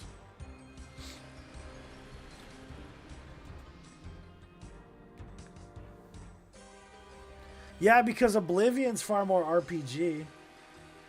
Is it worth going back? I played them a long time ago and they were really good. So maybe. I haven't played them since though. I haven't literally played them since they came out, which was a long time ago. They have great storylines though. And they're not as preachy as Fallout 3 is. Fallout 3 is really preachy.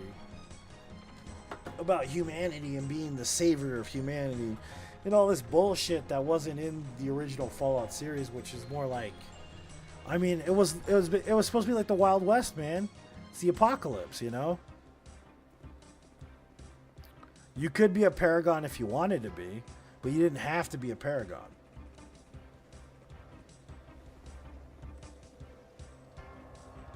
Which I think enriches the whole like RPG experience personally. That's just my experience, my personal opinion of it. Because if you're forced to play a role, it doesn't really make it a role playing game. Like if you create your own character with its own backstory and with like its own mentality, then it gives more depth to the role playing experience. At least in my opinion. In a traditional RPG.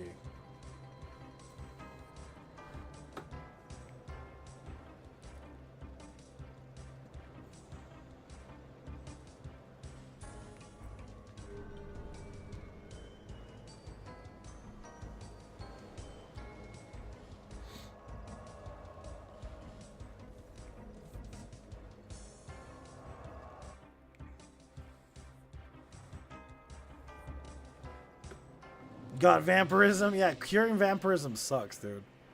You're not wrong.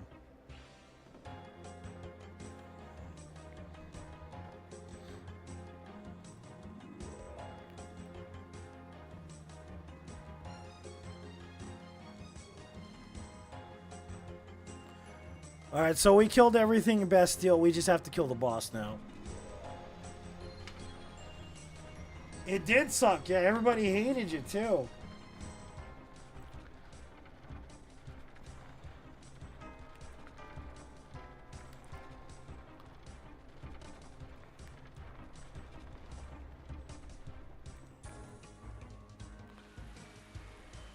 Double check these rooms up here.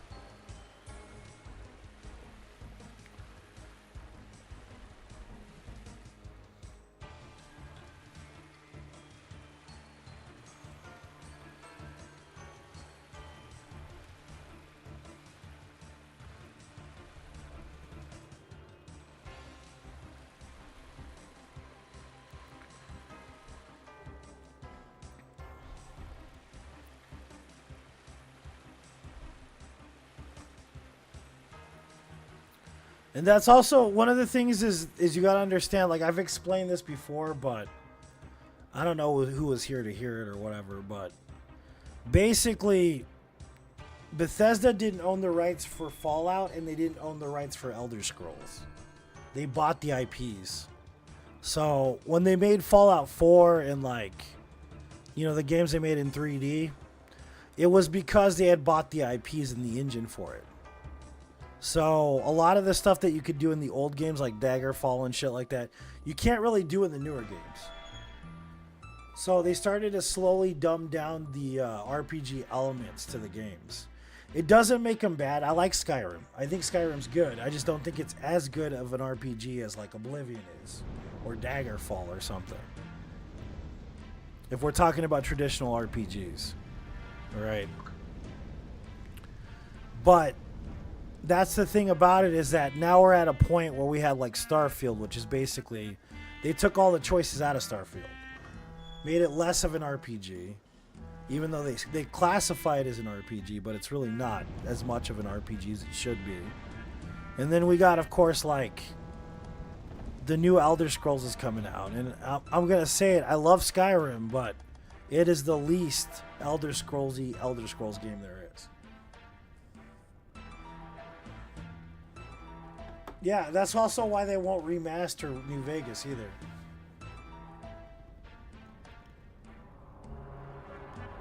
Because it wasn't technically Bethesda that made New Vegas.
When he puts his hands up like that, it means he's going to parry you, so don't attack him. Ah, fell into that one.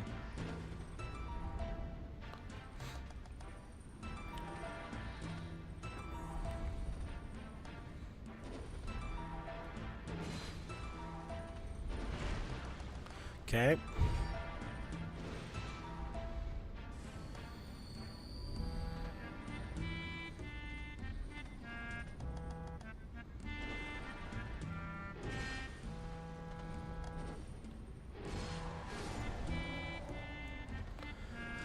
Bastille is clear, finally.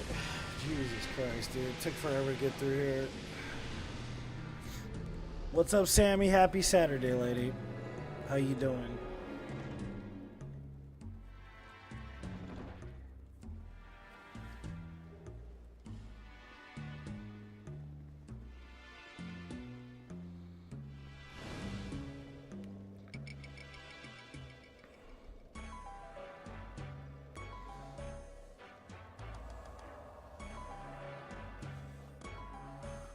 But yeah, it's like I have nothing against the way that the games move into the modern realm.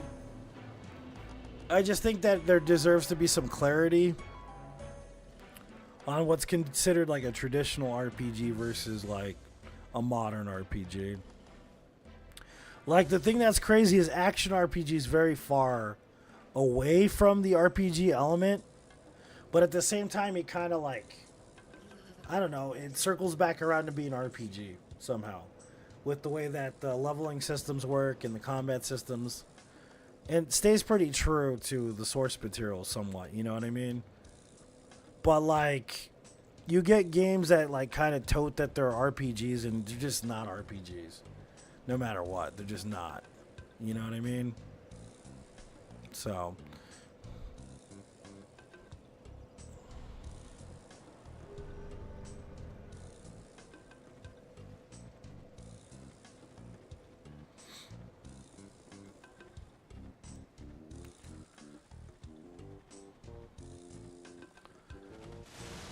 the most traditional RPG there is basically a tabletop game.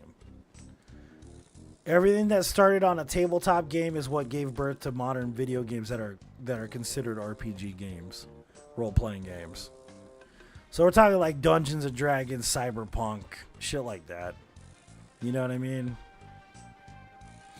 And then you get the text-based RPG games from back in the day that were like on floppy and Commodore 64 and Trash 80 and all that, like Zork and all this crap. And then from that you go into the modern era where you get like Final Fantasy, you know, shit like that. And then so on and so forth on down the line, of course.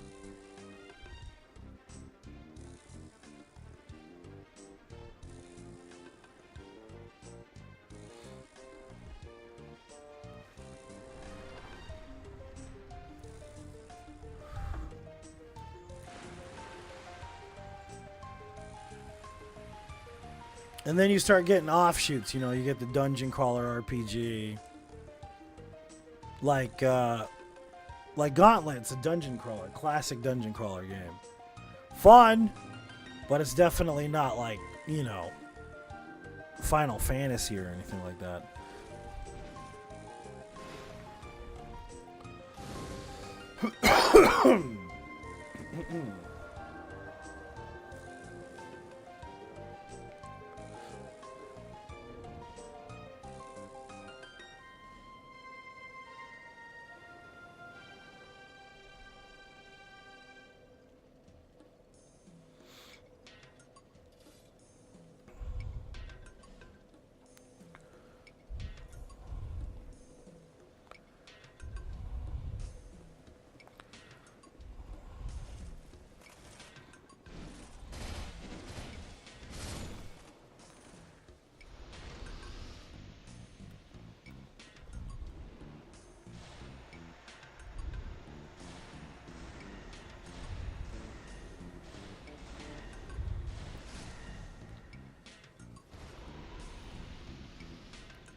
But people get like caught up on the semantics half the time. They're always like, "Well, that's not a true RPG game," and it's like, technically, there really isn't a true RPG game anymore, unless you're, you know, sitting there fucking rolling dice and shit.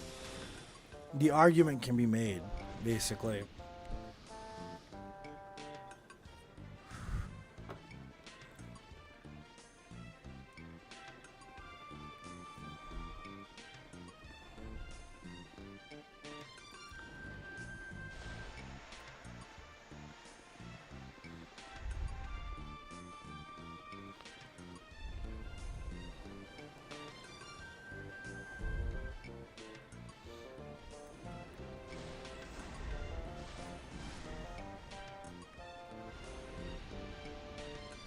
Clear one.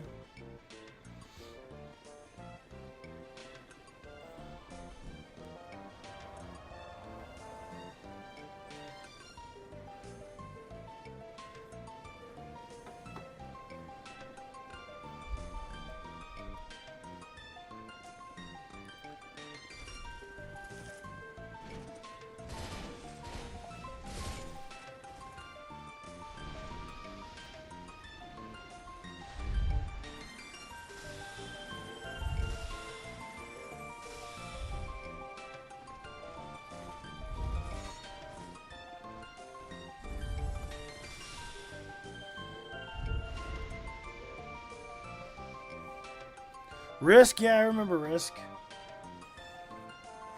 That's basically RTS right there, man. That's an RTS game right there, Risk. There was another one that was about winning the presidency in the United States. That's kind of like Risk. I don't know if you've ever played it, but...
That energy drink made me feel like I was going to throw up all over the floor, man. I fucking hate that feeling.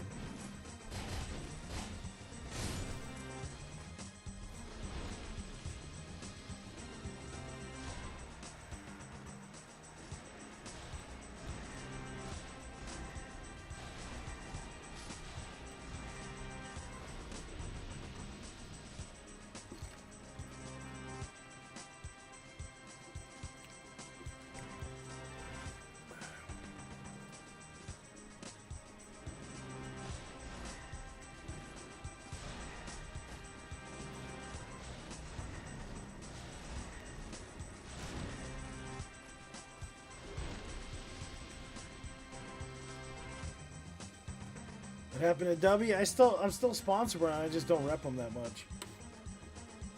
Gotta understand, you know, I work 2 jobs and I stream. It's kind of hard to keep track of shit sometimes.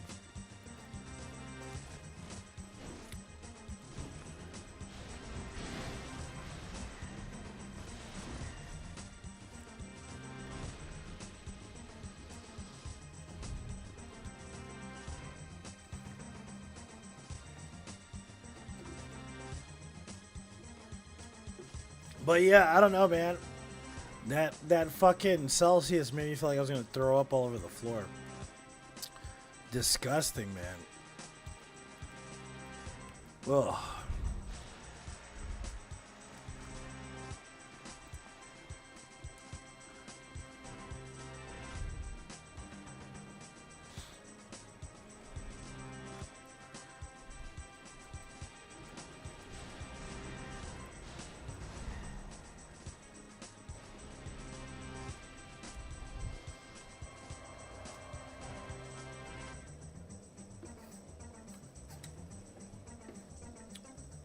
Three, clear 3.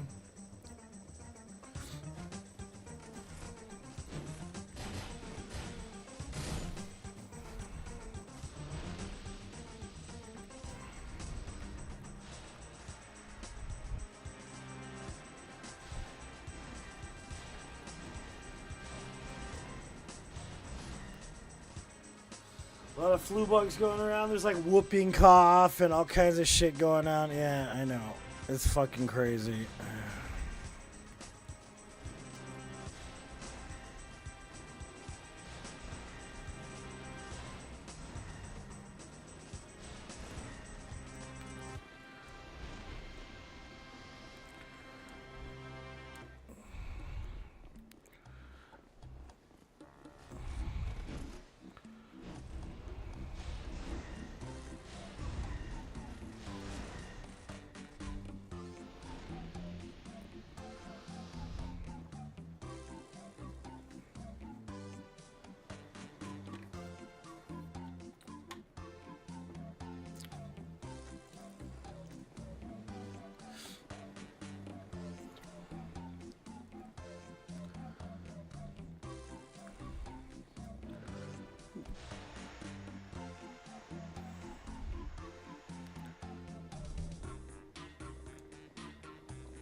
Stayed in today, feeling a bit meh. Yeah, dude. I'm the same, man. I don't feel good. But I can't wait to get over this illness I've had for like fucking 2 months, dude. This shit is annoying. It needs to go away, bro. Like I'm so fucking tired of being sick.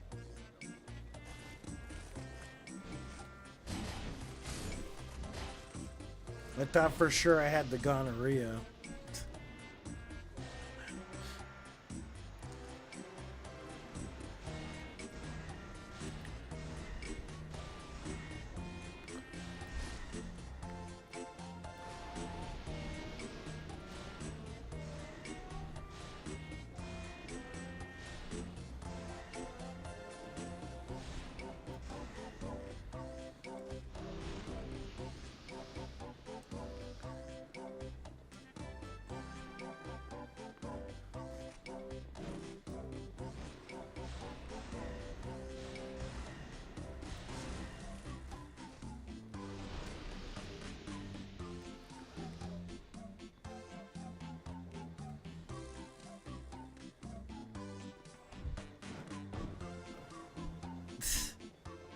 Hope that's a joke.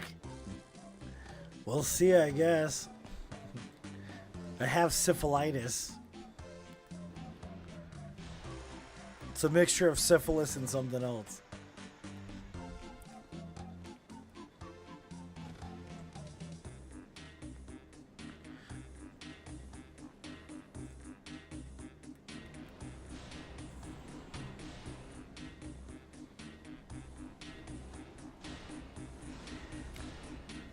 So I watched Wicked. I know somebody was in here the other day. Like, did you watch the movie Wicked? I watched it. I watched Wicked. I thought it was good. There's a lot to unpack, though. That's the thing you gotta understand with Wicked. It's not exactly what it seems to be sometimes. Things aren't what they seem to be.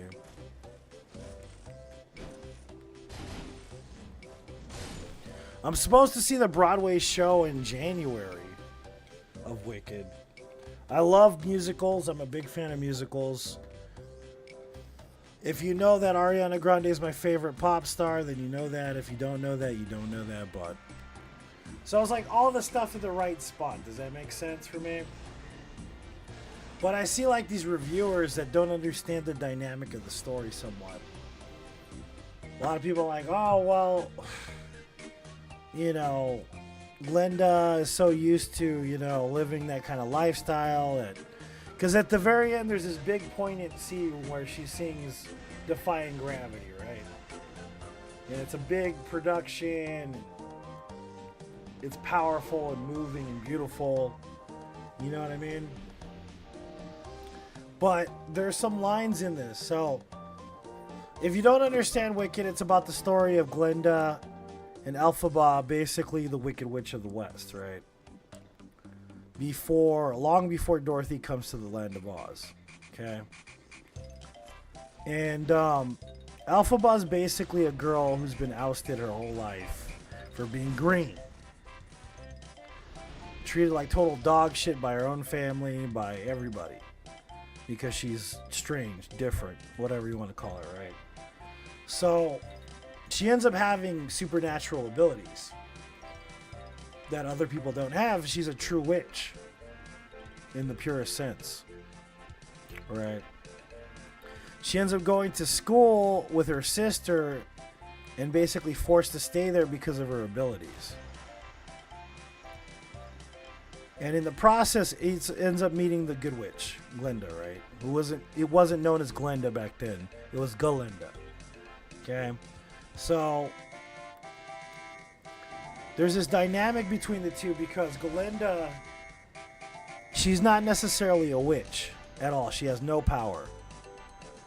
But her way of manipulating the social standard is kind of almost a supernatural thing. Okay? So they're naturally enemies in the beginning of the play, right? So eventually what happens is they become really good friends, best friends even. And there's a scene at the end where she does this very powerful number and basically owns up to the fact that she's not going to listen to anybody. Okay?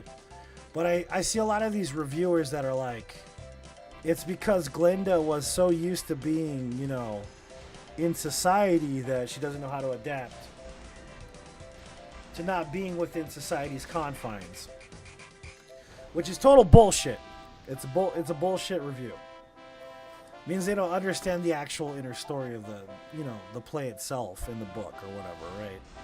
But basically what it is that she says these lines to her while she's singing this song.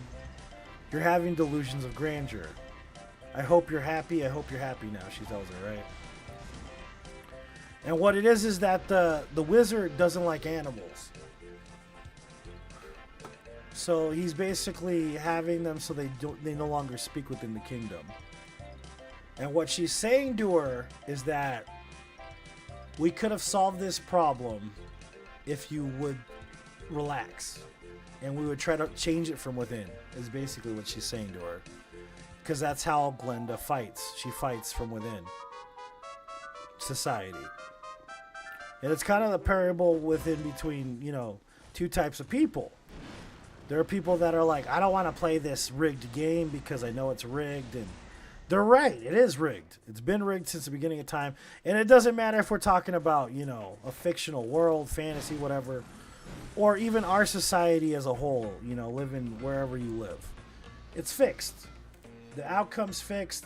It's all about who you know. You know, we all know that. It's not a surprise.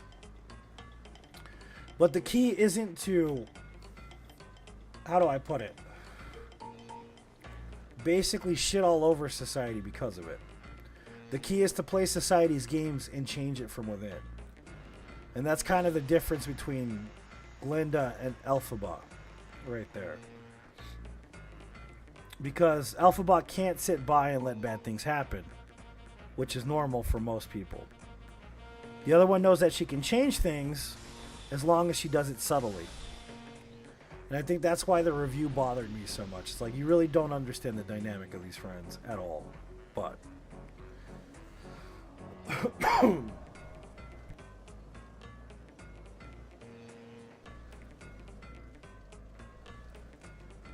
but yeah, man, I'm going to go see the live action, you know, Broadway musical version of it in January.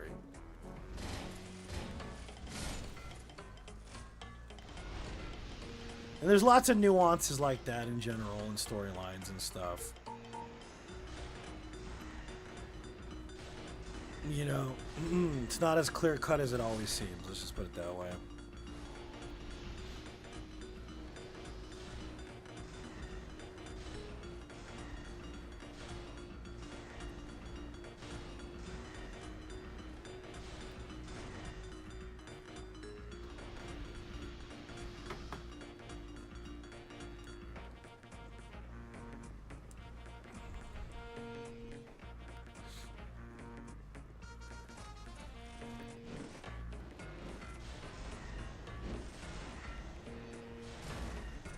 No, it's they're touring right now. They're touring, so I'm not gonna be able to fly to New York for that. I wish, fuck, dude, that'd be awesome, but no, they're touring right now.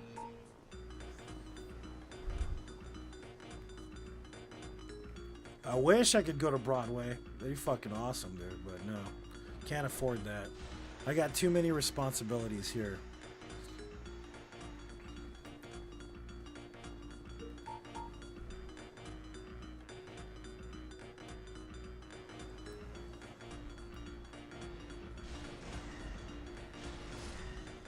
You love theater shows? Yep. Same, man. Like I said before, I'm a fan of Rodgers and Hammerstein. Most people don't even know who Rodgers and Hammerstein are, dude. Like, who the fuck is that? Oklahoma? What the fuck is this, you know? Cinderella, the OG Cinderella. Before Disney basically bought the rights for Rodgers and Hammerstein.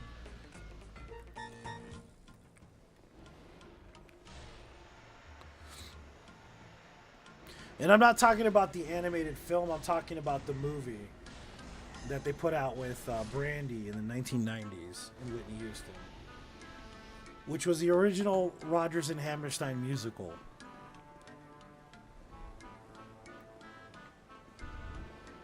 If you didn't know I was a Mo, you'll know now, for sure. Because of my love of theater and music, obviously.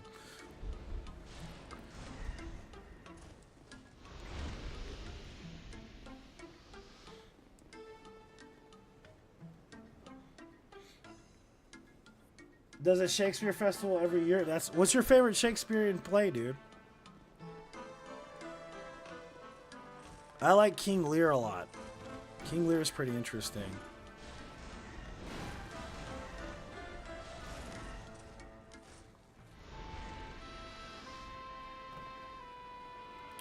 Yes, it is, Rich.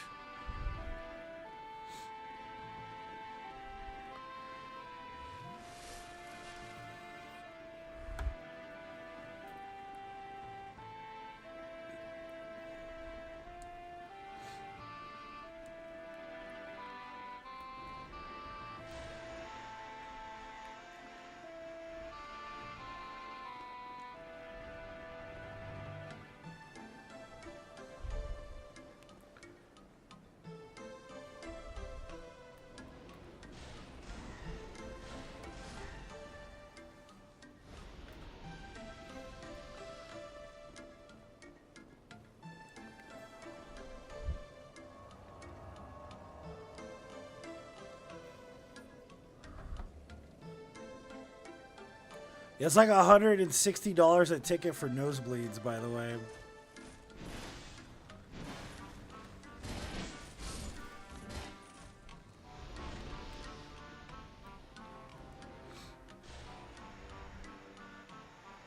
Othello's really good too. It's got some interesting plot devices and changes, dude. Kind of throws you some curveballs. The standard, though, most people know is Romeo and Juliet. Romeo and Juliet isn't bad. It's just not the best Shakespearean play, for sure. Hamlet's okay too, man, but I still like King Lear better.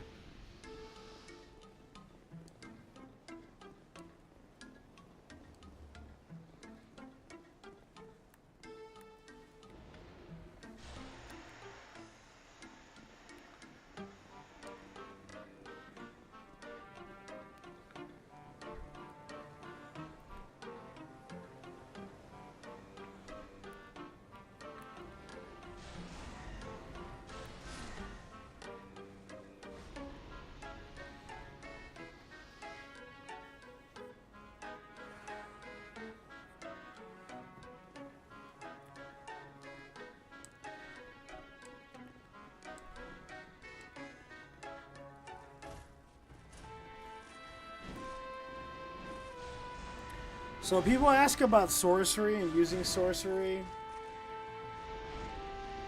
It's all about spacing, really. If you notice anything that I'm doing differently than like not just zapping and getting smacked in the face, it's all about spacing, really.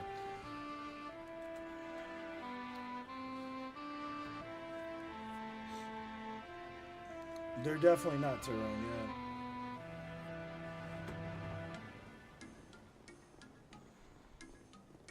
That was cycle 9.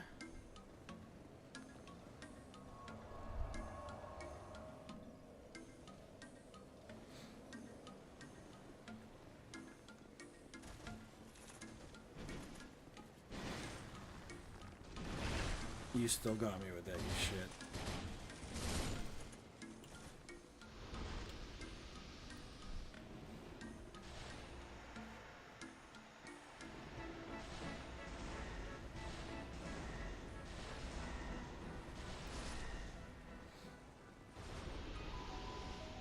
Ooh, a Hades Night Sword. Sweet. We'll probably make it lightning infused.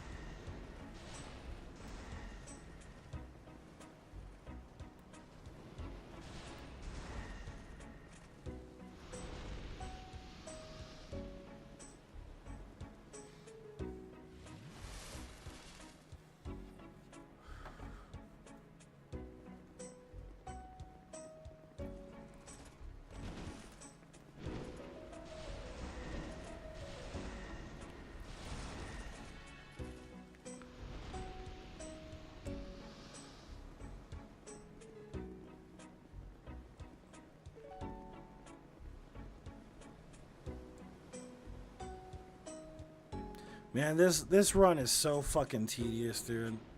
Jesus Christ.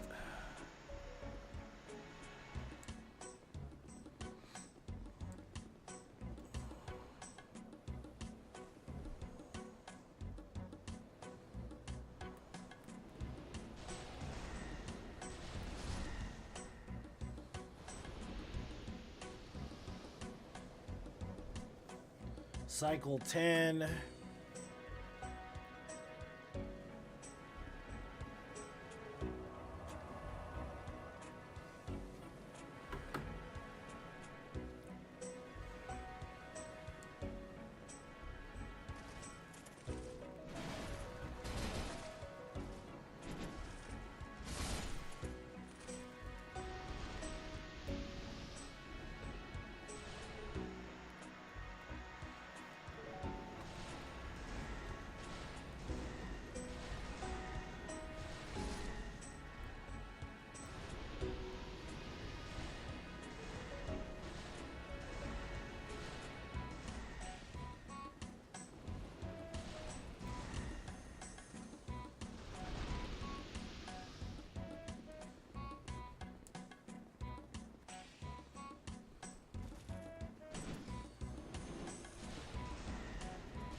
Cycle 11.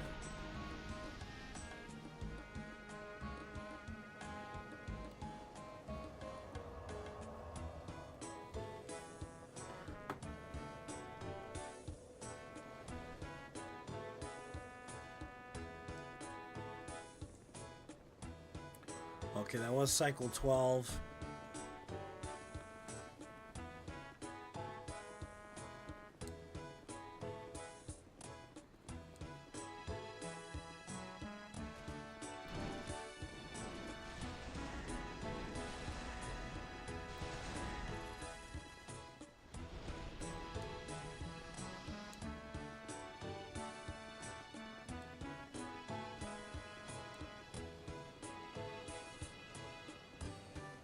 Back down to cycle 0.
Uh,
Okay.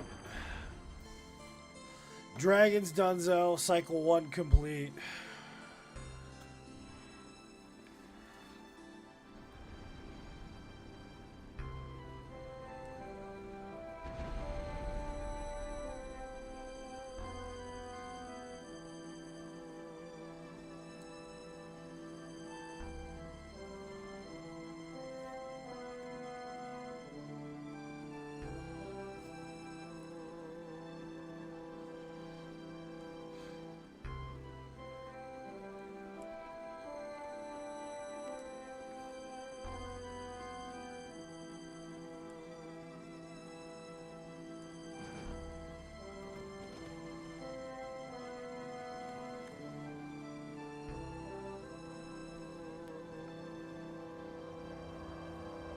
Making good progress, man, but it's like being stuck in mud, homie.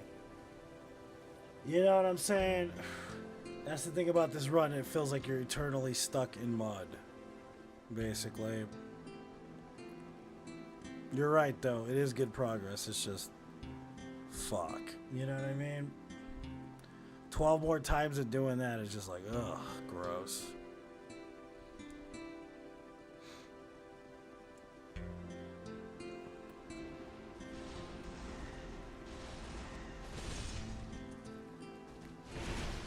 Nice, thanks, man. Appreciate it.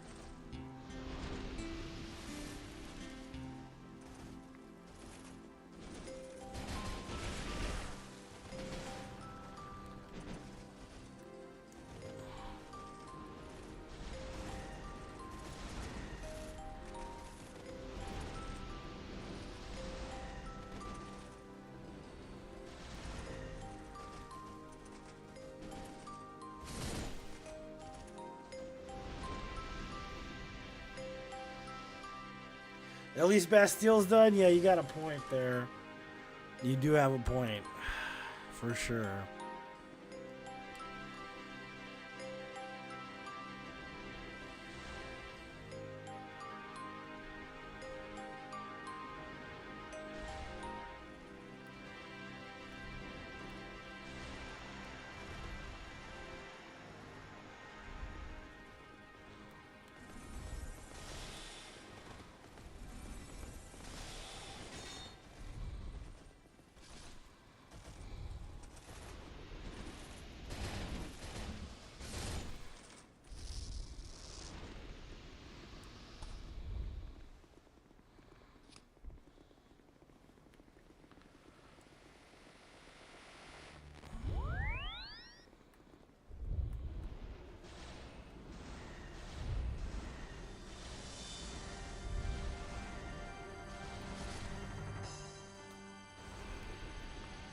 Cycle 2 completed.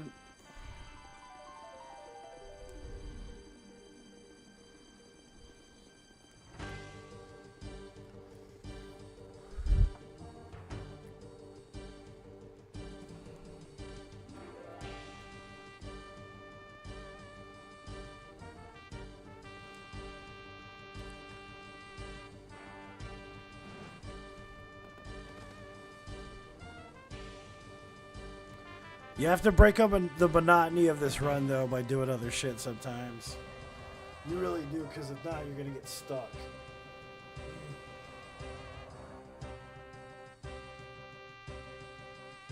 Well, this is a slow run, so I don't know how many till.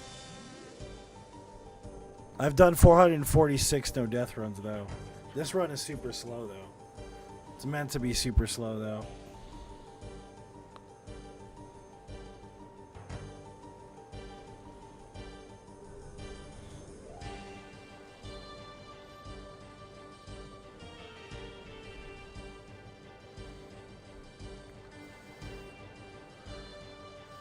We almost have 40 and 40, man. It's pretty good.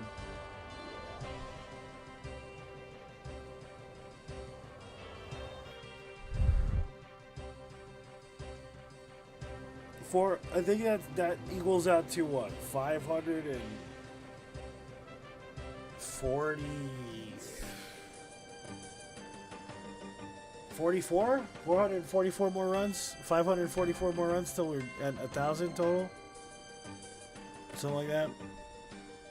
This run's really long, though. It's not going to be that quick. This is going to take 60 hours to beat the game this way. And that's kind of the point of this run, is because no one's going to try it, basically. No one's going to do this run but me, basically. In about like 2 years, somebody like, I tried this run. I already know. You'll have that one dude that's like, I tried this run.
Let the good times roll. That's good shit.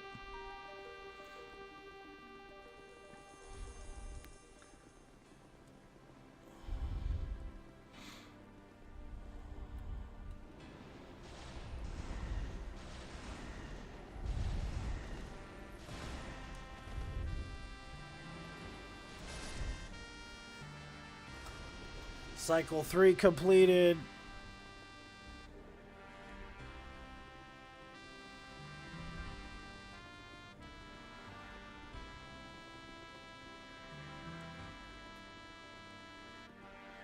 Play Frogger.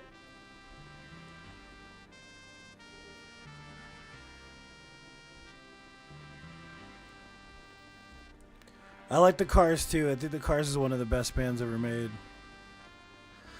But they don't play a lot of their B-sides or like their other album shit, I noticed. It's always like the most popular crap by the Cars. The Cars has a great like library of music too. There's a lot of really off songs they don't play on the radio.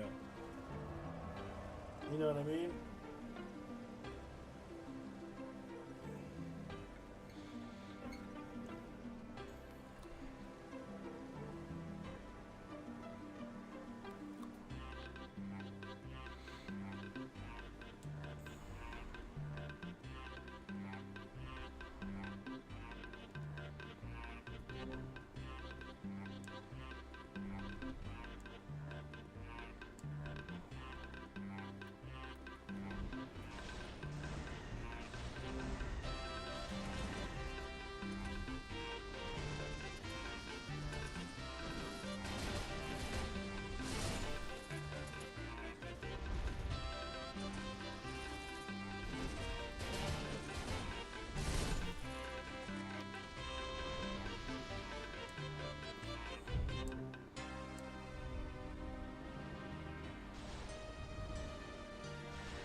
You know what other band I kind of feel is underappreciated too, even though they get played a lot on the radio? REO Speedwagon, man. Speedwagon is good. Classic Speedwagon, bro. Another thing too I don't understand is like Journey has like so many good songs, but they only play the same ones over and over again.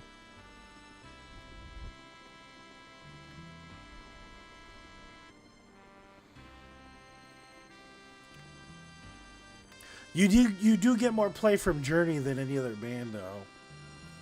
But all I ever hear is "Don't Stop Believin'." That's all I ever hear. Like, I don't ever hear Lights.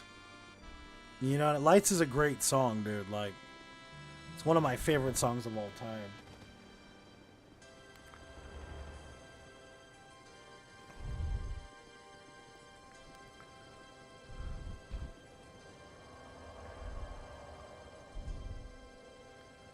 Separate Ways, Worlds Apart kind of got some play because of, what was it? Stranger Things kind of brought that up.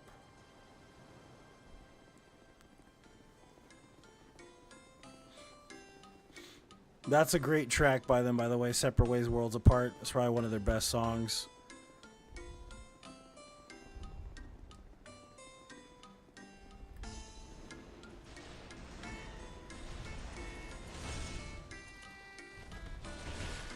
You asshole.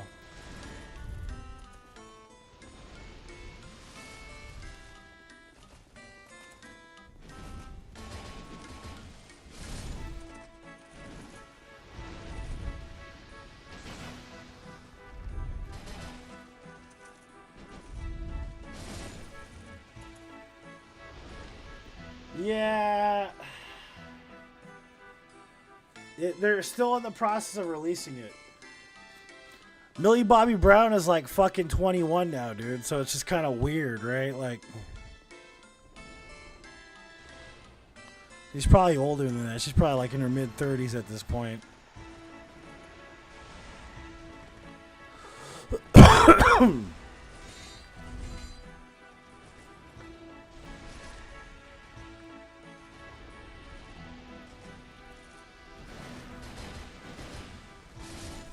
Remember how mad the old heads used to get, like, because they were playing Master of Puppets on Stranger Things? They were all mad about it for a while.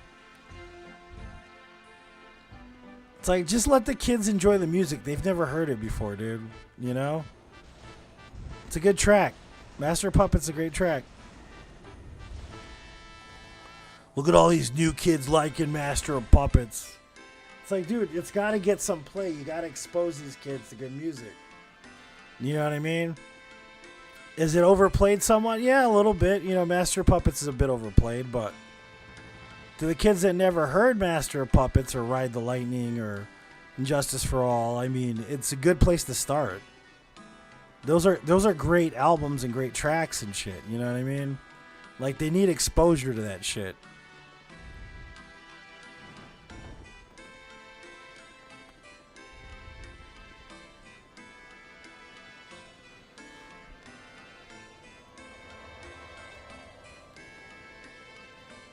Love that they put it in there for that. Exactly, man. You know what I mean? That's a good reason to put it in there. So that the music doesn't die, basically.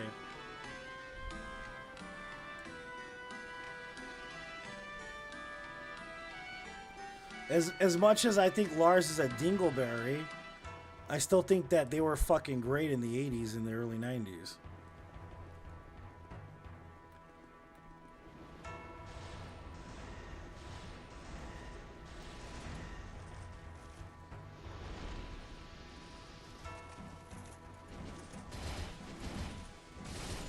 Just like with Danzig, man. I fucking hate Danzig, but I love a lot of his music. You know, Glenn Danzig's a piece of shit, dude. He really is.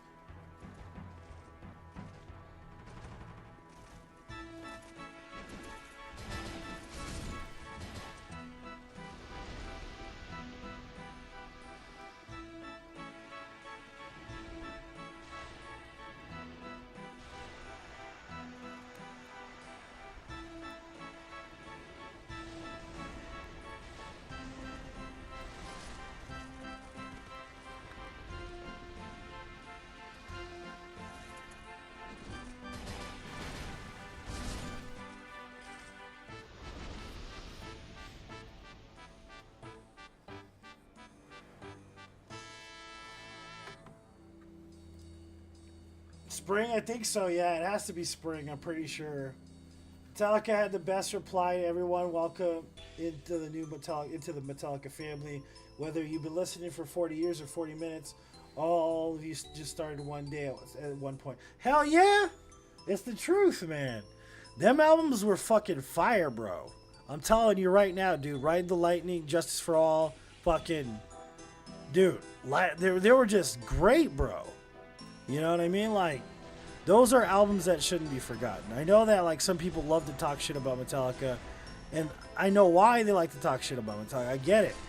But that was an era in music we're never going to get again.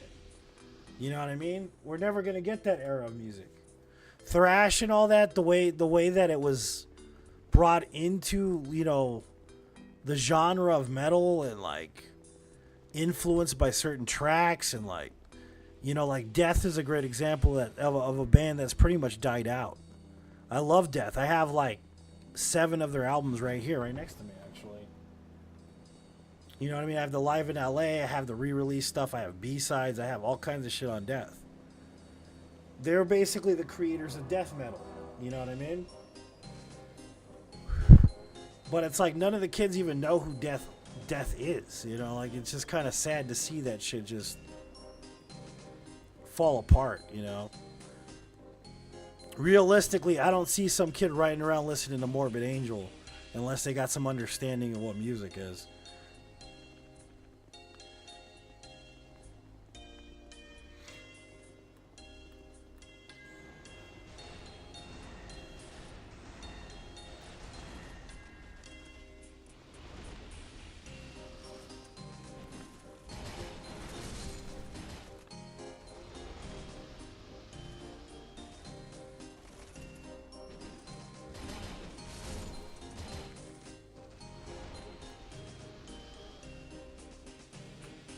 It was on a whole other level. Yeah, man. He died way too soon, honestly.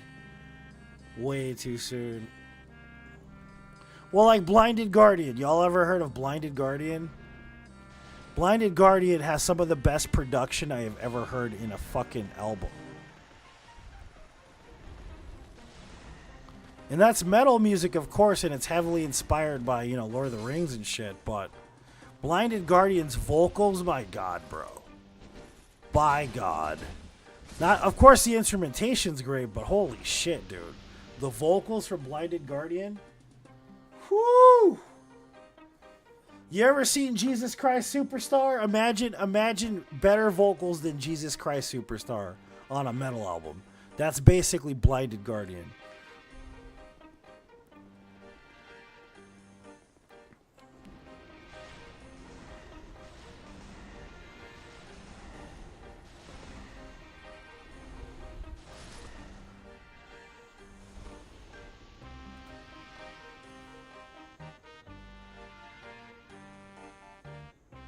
Leprosy?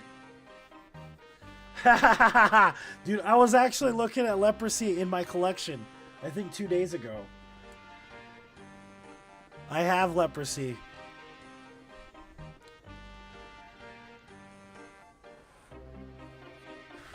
Yeah, Leprosy's a great album, man.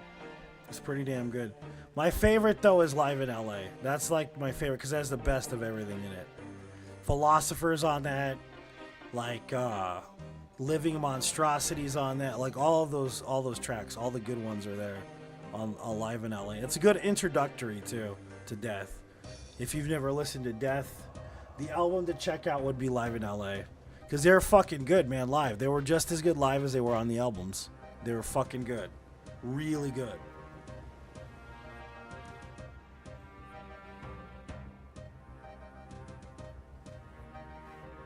Wouldn't believe a 15-year-old wanted that. I renewed faith in humanity. Fair, dude. Because thrash was my shit for the longest time, you know? I love thrash metal, dude. Love it.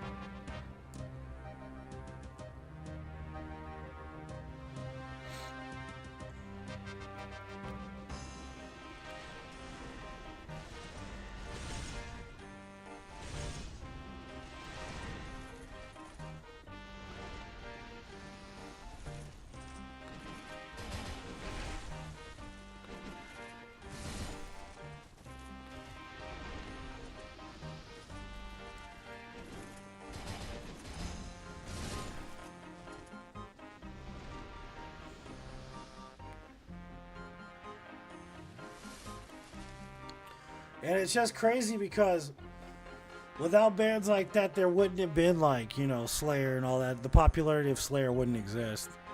And I do have some Slayer albums. I'm not against Slayer, but I'm just not the biggest fan of Slayer, as like a lot of people are really, really into Slayer. There's nothing wrong with Slayer. They're pretty good. There's just a few choices I don't understand, kind of, in their music. But other than that, I think they're a pretty solid band. They're not too terrible.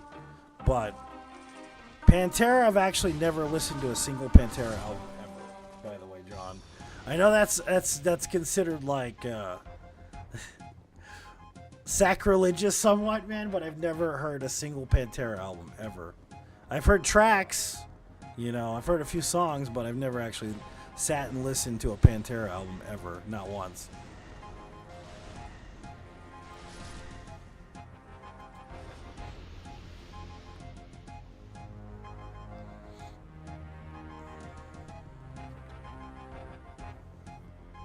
I like Cannibal Corpse too, man. Yeah, I like Cannibal Corpse. I like how cheesy they are live too. They're pretty fucking cheesy, the shit they say on stage. But that's kind of, it goes with the territory though, man. Look at what era they came out in.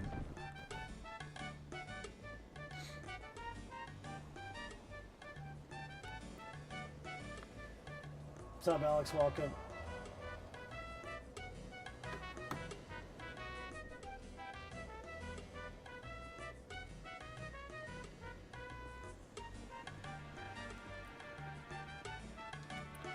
Yeah, that's the one everybody keeps telling me to listen to is Cowboys from Hell.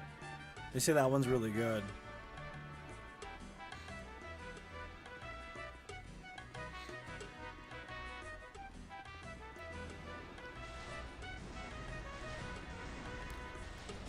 It's like, also, like, you gotta understand, like, my headspace when somebody was telling me to listen to Pantera was I was really gatekeepy at the time.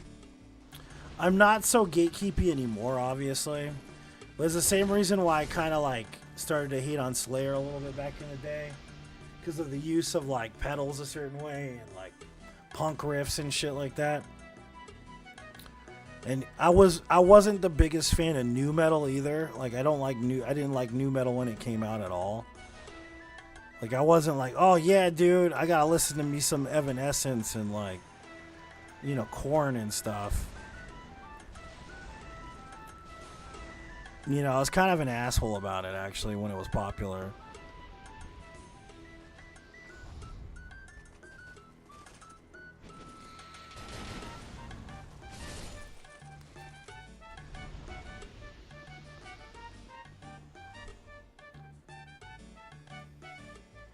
You don't like Pantera until you listen to that album?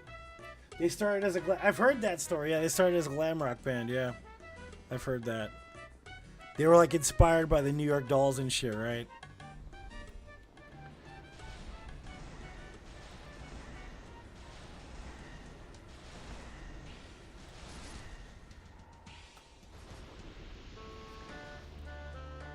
Cycle 9.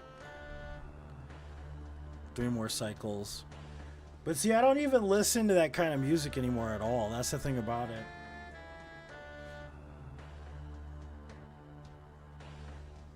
Philosopher, Spirit Crusher, Trapped in the Corner, Scavenger of Human Sorrow. Oh! Oh, man, I just had an orgasm. Thank you. Crystal Mountain, Flesh and the Power It Holds, Suicide Machine. Together as One, Zero Tolerance, Flattened Emotions. Scavenger of Human Sorrow, bro.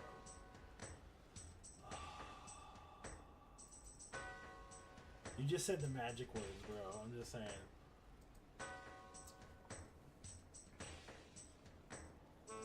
That brought me back so far. You have no idea. That would have been a badass show, dude. Seriously.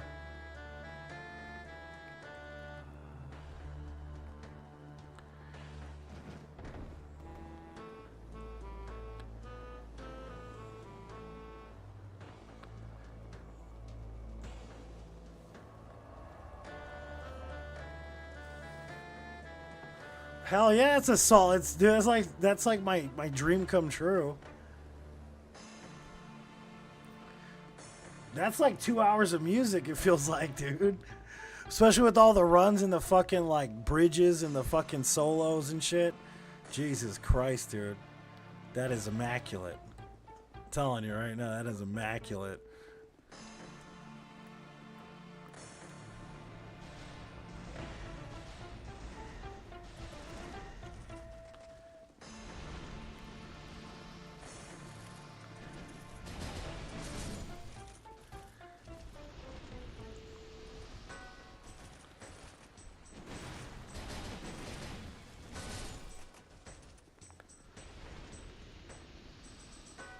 Nevermore coming back? Yeah, well, I mean, there's good reason not to.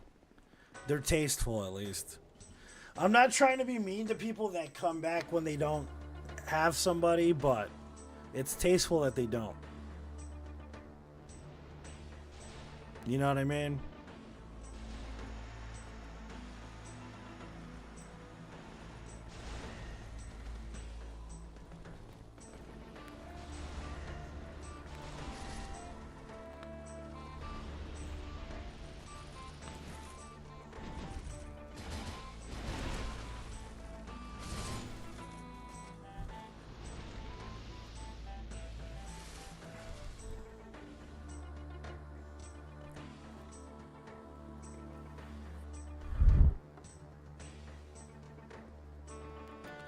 Yeah, I was trying to get my I was trying to explain pop music to somebody a while ago, because that's all I listen to now is pop music, right? Some people get in this weird frame of mind where there's a lot of aggression towards pop music, and like I was one of those individuals for a very long time where I felt uncomfortable enjoying pop music. You know what I mean?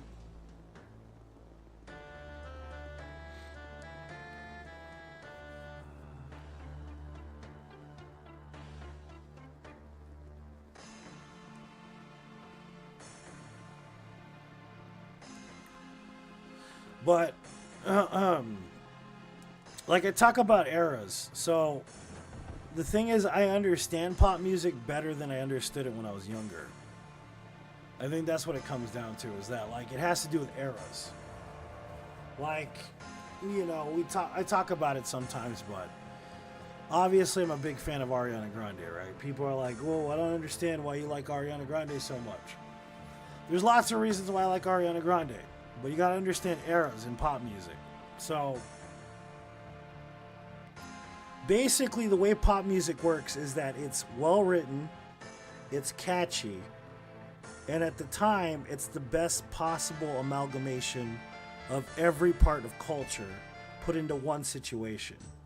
So basically what it is the most artistic, expressive version of reality, time capsuled for a moment briefly. So like, for instance, I'll talk about Madonna during the Vogue era, for instance, right? Madonna during the Vogue era, she was inspired by Giorgio Armani. Okay, Giorgio Armani was a designer, obviously. I think he's still alive, actually. He's in his 90s. And he did some stuff in the 1970s, became hyper popular within the fashion industry for basically doing things that people were afraid to do. Up until the point in the 1970s, the Italian suit was known for being a regular suit, kind of, right? But the amount of the amount of tailoring that goes into an Italian suit is what kind of set it apart, right? So, like, what you gotta understand is that Giorgio Armani did something that no one had done before by basically taking the concept of what masculine and feminine were and basically interchanging them. So what he did was he took male fabrics and he replaced them with female fabrics that were in dresses and stuff. So he made the first versions of like the Italian suit with silk and soft pleats and stuff like that didn't exist before that period of time.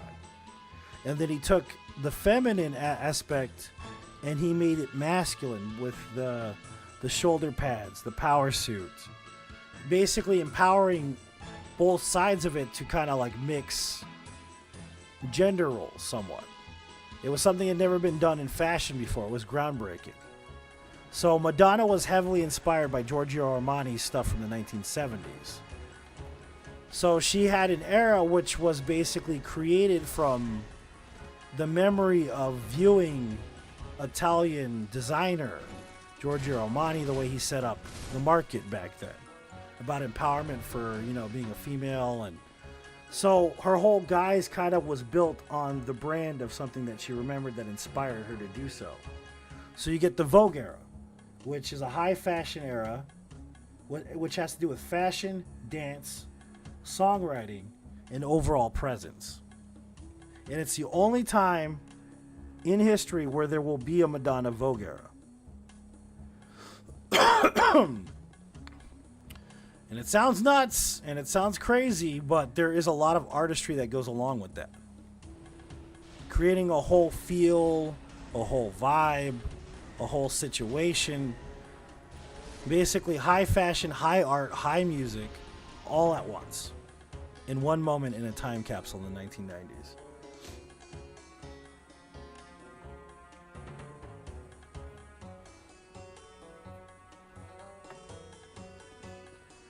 And then, of course, the Vogue era gave way. You know, Madonna fell apart somewhat, but if it wasn't for Madonna and the Vogue era, we wouldn't have gotten Lady Gaga at all. And Lady Gaga is one of the greatest pop musicians who's ever lived. And for her induction into the modern popular stream, it was inspired by the Vogue era, which was another Alexander McQueen inspired / Madonna inspired era where they had a whole team of people work on her presence and her music. So that's why I say, like, people don't understand that a lot of pop eras, they're basically the highest form of the art you can produce. Granted, of course, it's made by a group of people most of the time, but the amount of artistry that goes into something like that is never going to happen again. It's one of a kind. It's a one of a kind effort that will never occur again. It's like lightning in a bottle. Does that make sense? Hence my fascination with pop culture.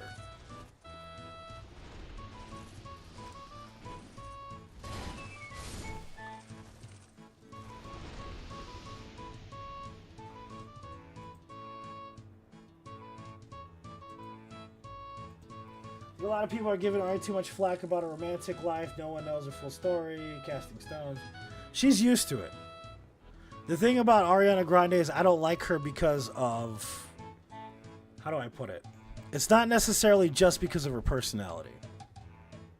So, like, for instance, there's a lot of people that will go like, oh, well, she's not a good person because she stole a dude that was with a girl and they were married and they had kids. And yeah, she's human. She did some fucked up shit. Okay, big fucking deal to me, right? And I'm not trying to be an asshole here, but the reality of it for me is like this. You want a role model, follow Taylor Swift. For me, Ariana Grande is an artist. Artists are rarely ever sane and rarely ever do sane shit. So that's just how I view it. I'm not trying to be an asshole when I say that. Her private life is her private life. There's a lot of stuff that happened that she overcome, you know, from the past. Believe it or not, December 27th was the anniversary date for the bombing in the UK at her concert. So, I mean, there was this whole thing that happened, and you're not familiar with the bombing situation. Basically what happens is she's putting on a concert in Manchester, and these guys go in there, they blow up some bombs and they kill a bunch of people, right? And there was like a whole thing about it, you know, like it fucked everybody up. It was bad.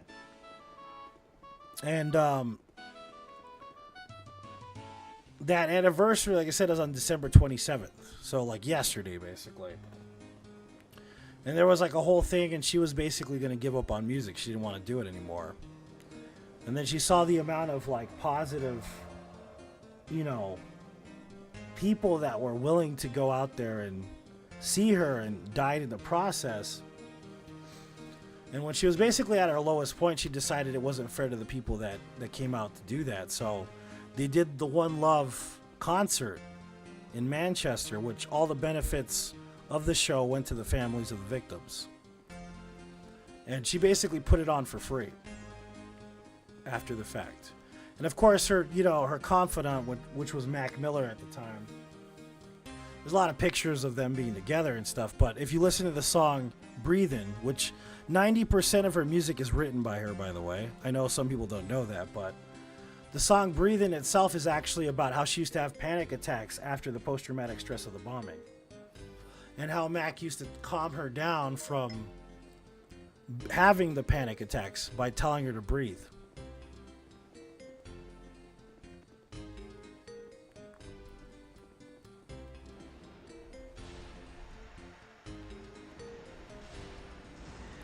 Even that song she just put out. What was it? The popular track from her newest album. I can't even remember what it's called right now.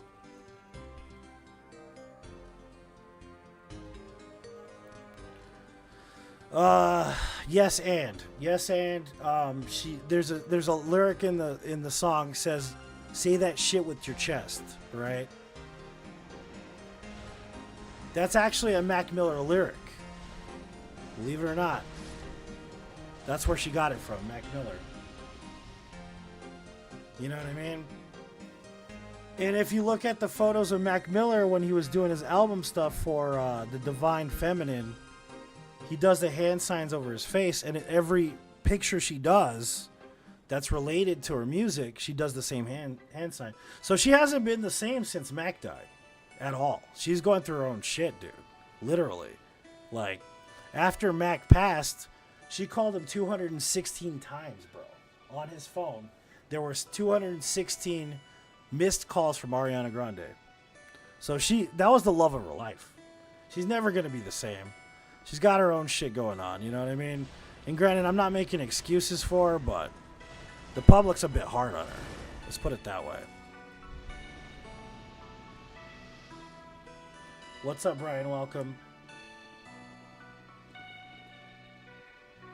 Cycle 0. Cycle 1.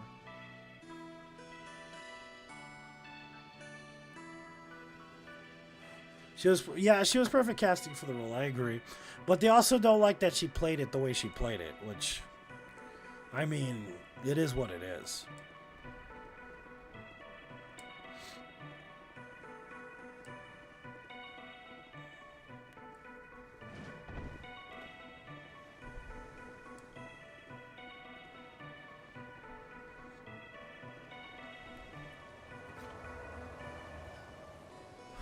Another great era, of course, is Sun Records. I talk about Sun Records a lot. 1950 Sun Records. Technically, you could count that as pop era or not, depending on who you ask or for what reasons. But I consider Sun Records from the early to mid 1950s all the way to 1959 pretty much one of the greatest pop music eras of all time. And we're talking all the way fucking Carl Perkins, Elvis Presley, Johnny Cash, Jerry Lee Lewis. Like the $1 Million Quartet era, dude. Like that shit will never happen again, bro. You know what I mean? Shit will never happen. It's lightning in a bottle, bro. You know?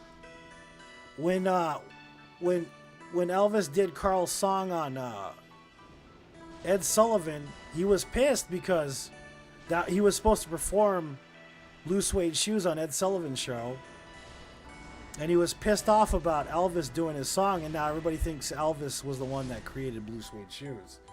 But like, if it wasn't for Elvis being on Ed Sullivan, a whole new era of rock and roll would have never been mainstream the way it was, you know? And that would have never gave birth to 1970s rock, so on and so forth. You see what I'm saying? So there's a lot of like, that's why I like pop music so much, is because of the influence on society is insane. High art, you know what I mean? Like, it's crazy shit.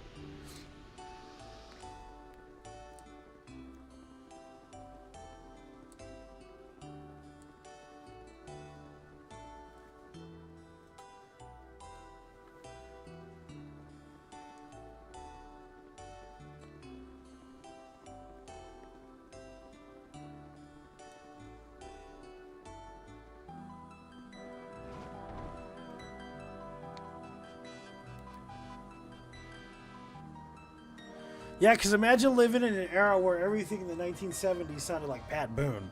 I don't think we could be. I don't think I could stomach that, man. Don't get me wrong. I don't mind James Taylor. He isn't my favorite songwriter, but if everything sounded like James Taylor or Pat Boone, man, I don't think I could handle it. Just like I like the Carpenters. Don't get me wrong, but if everything sounded like the Carpenters, I probably couldn't stomach it either.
I guess the only thing I really never got into was jam band stuff. I don't really understand jam band stuff too much.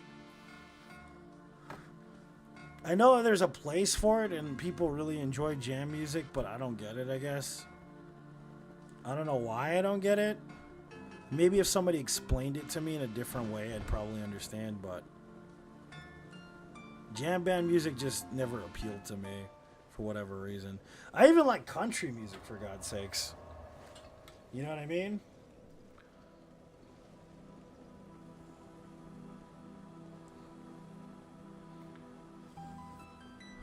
I do miss boom bap hip hop though. I will say that. I fucking miss that era. Boom bap hip hop, R&B from the 1990s I miss. I miss jazz from the 1930s, 1940s era. I miss rockabilly music. I miss bluegrass. Bluegrass was great.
Whatever happened to blues music too? Like nobody ever plays any blues anymore. Like not on the radio anyways. I'm sure there's a vibrant underground of blues music, but I don't really see much blues music anymore.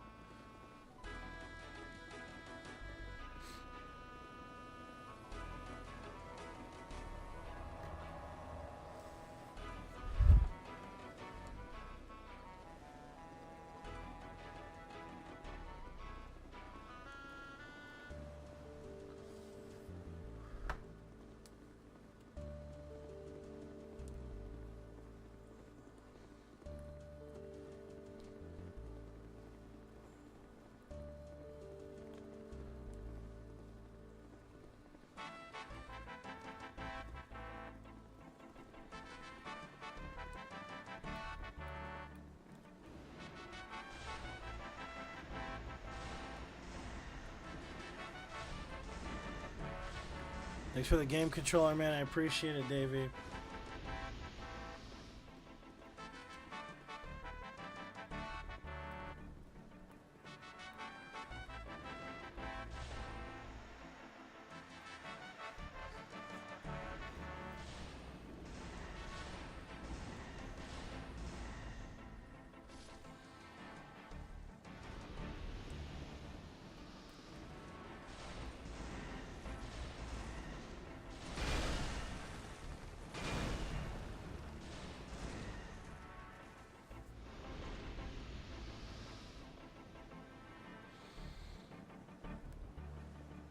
Do you? I wonder about Bathory because it seems like more fiction than reality sometimes. Because we really don't know what she did. Like, they say all this stuff and, like, it could all just be hearsay and folklore. You see what I'm saying? We really don't know Bathory's side of it. Holmes has more evidence to prove that he did everything, basically. But Bathory, I don't know, man. I don't know about Bathory. That's the thing about it. Like, there's a lot of speculation with Bathory.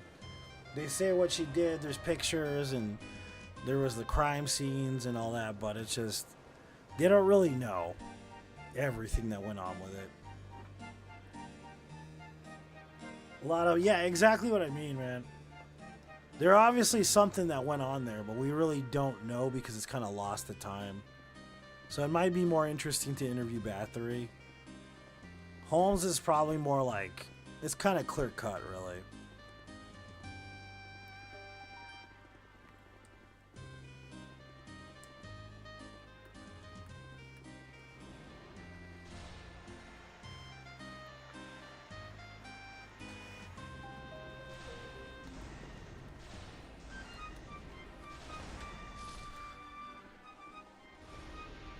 Because back then everybody was afraid of like supernatural crap and like vampires and you know what I mean? Back then it was all very real to those people. So there's a lot of shit they could have just fabricated because of the crime. Which it could have actually just been one instance where it happened even, you know what I mean? Maybe it didn't happen multiple times, maybe it just happened once. What's up, Jeremy? Psychological analysis? Yeah, for sure. I could see that. For sure. I just would want to know Bathory's story, really. More over the folklore involved with her story.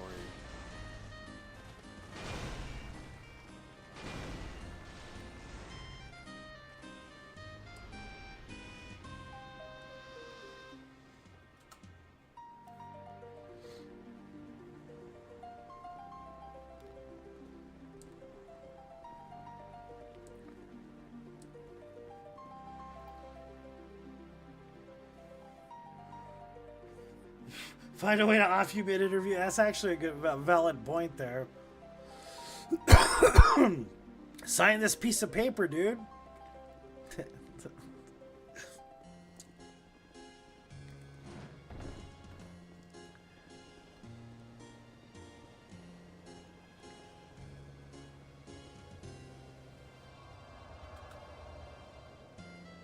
Insist the interview be at my mansion. Yeah, no shit.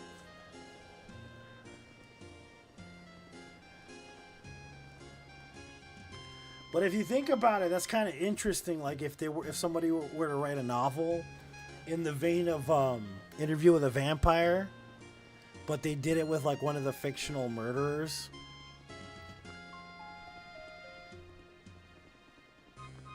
Or non-fictional murderers, excuse me.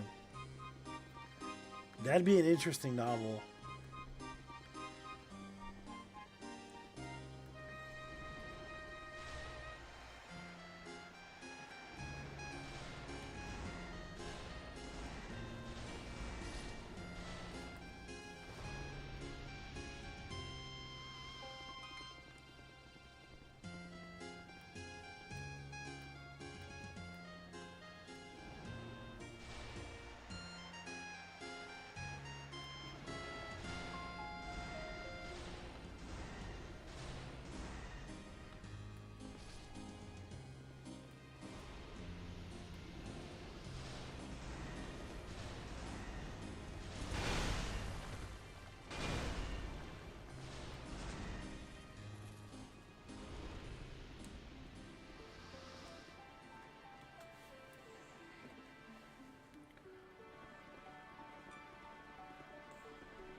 I have to go to the bathroom real quick.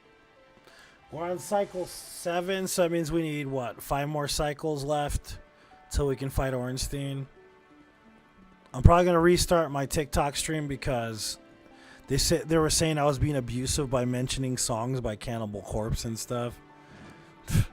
Whatever, man. Get a sense of humor, TikTok.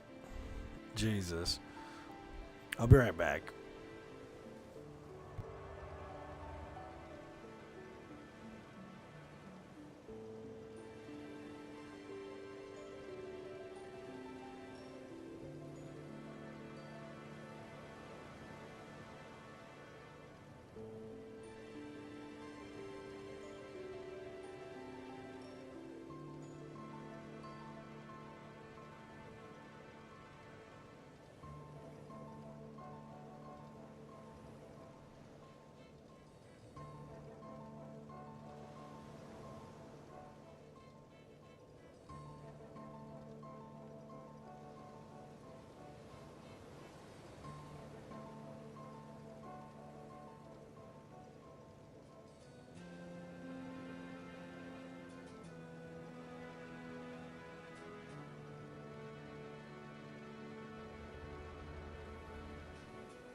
Okay, I'm back.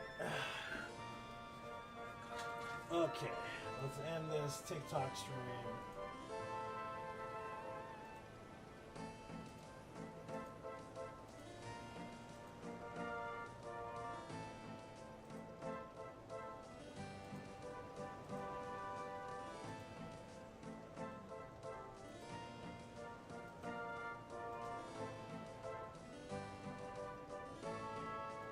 Alright, TikTok is restarted.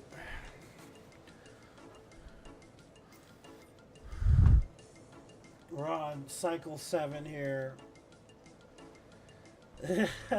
Jeremy, yeah. They freaked out. They freak out over names like that. They're just like, oh, why he's talking about violence. It's like, it's a band. They make music. I mean, I don't know what to I didn't come up with the names of the songs. Or the albums, you know, like.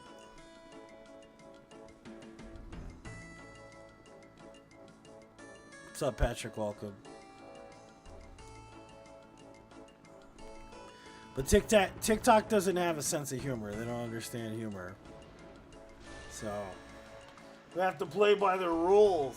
Yeah.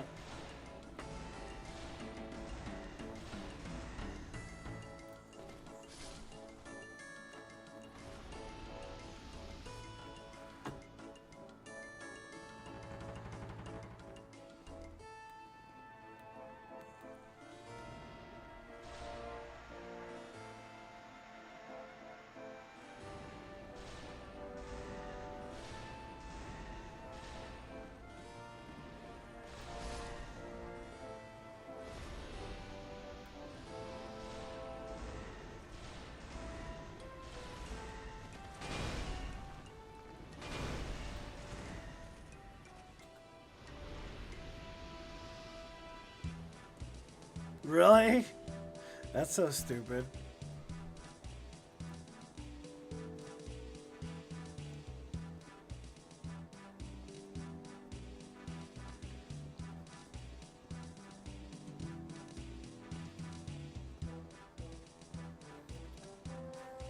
Yeah, like I was on TikTok I think this morning, and I saw a girl with one of those, you know, wireless toys under her dress, and people were paying to make it move,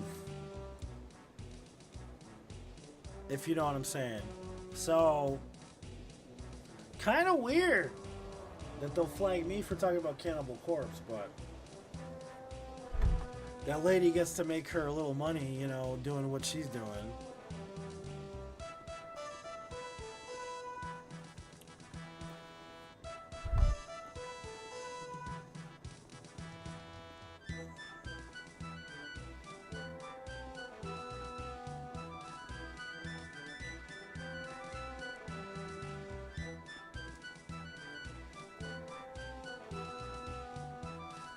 And to know you know what I'm talking about, because y'all are adults, but you get what I'm saying. It's just kind of weird. Can't talk about music though.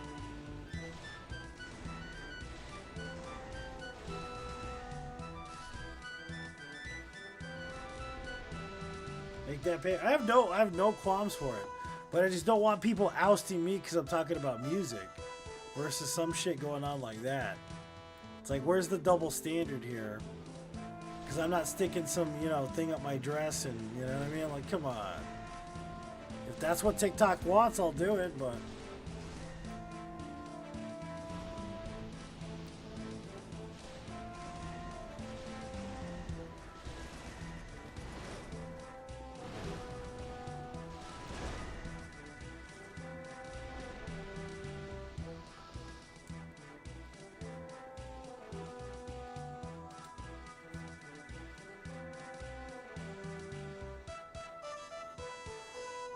True that, Jeremy. I can see that, yeah. Plus, it's funny because I got the email notification that they added Rumble to, like, restream. I was like, I'm not going to stream on Rumble. What the fuck is wrong with you?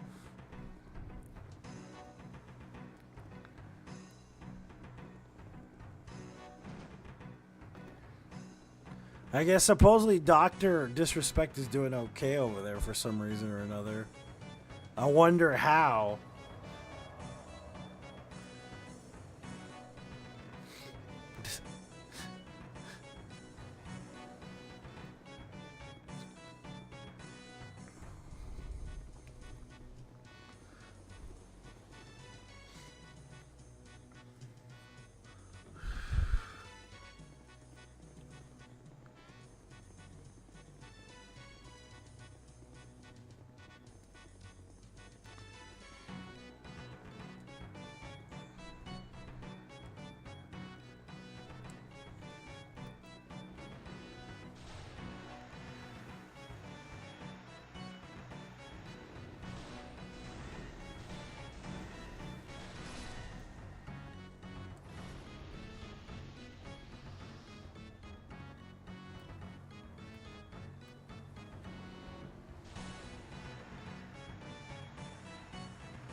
Supposedly we have 2 cycles left. Supposedly.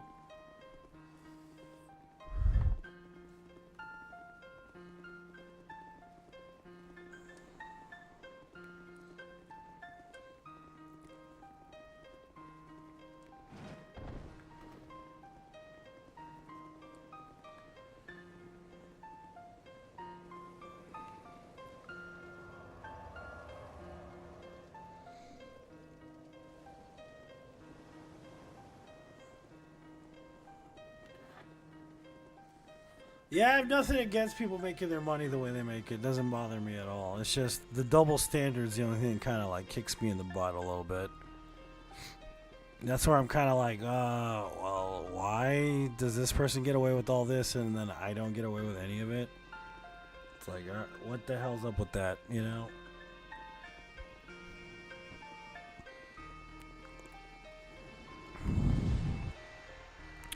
Like what, Pokimane, right? People talk a lot about Pokimane getting away with all kinds of shit. But if it was some like 40-year-old dude doing half of the shit Pokimane did, they'd be ousted from Twitch like altogether and never allowed to come back. You know what I mean? It's kind of weird.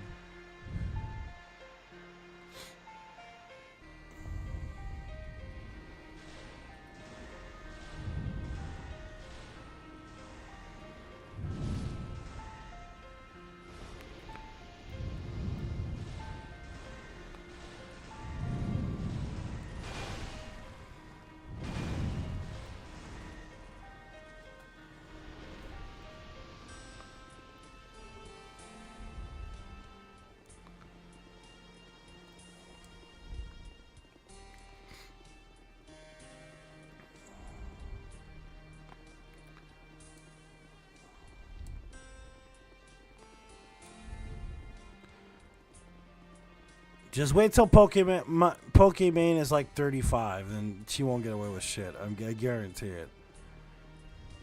Either that or she's going to retire, which is a good plan to have.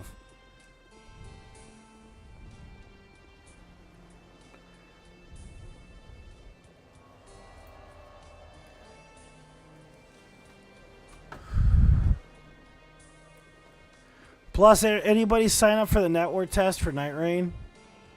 I signed up like 6 times. I guarantee I'm not going to get network test, though.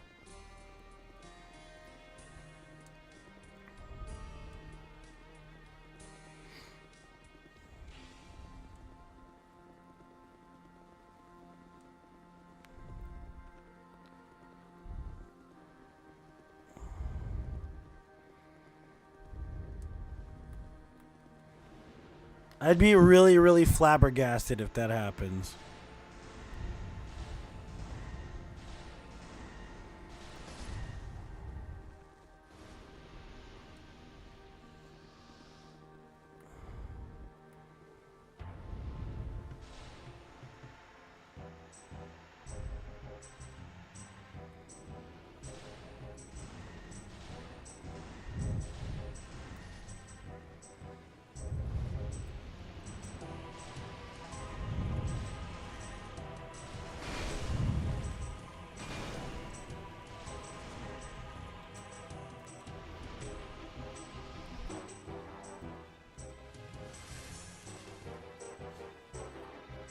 Like everyone else, all you have to do is go, I think it's nightring.com or eldenring.com/NT. That's all you gotta go to, man, and sign up for it. Or just Google it. You can sign up as many times as you want with different email addresses. You might get it, man. You never know. Yeah, it's a multiplayer game, and there's no PvP in it at all. It's weird.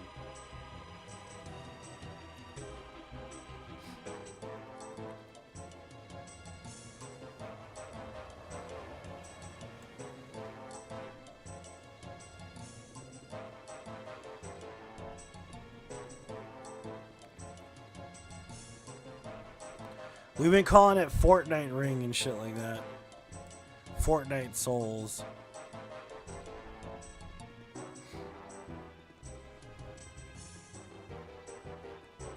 There is a solo option, yeah. There is. Supposedly.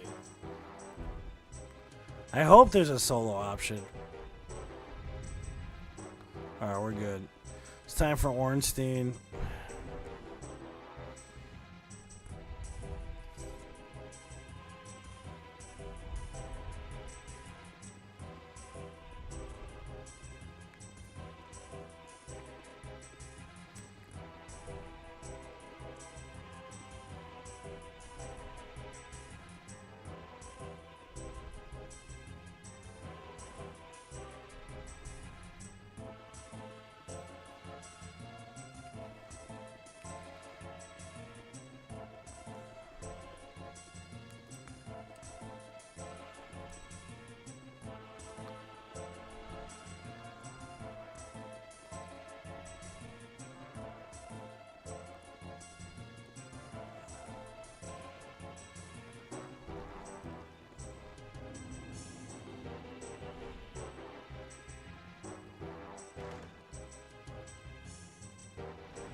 That's what they say, but we don't really know what the deal is until we play it. They say you have to team up to fight bosses. But supposedly there's a solo option too, so... Yeah, they would scale down for solo. It would make sense, yeah.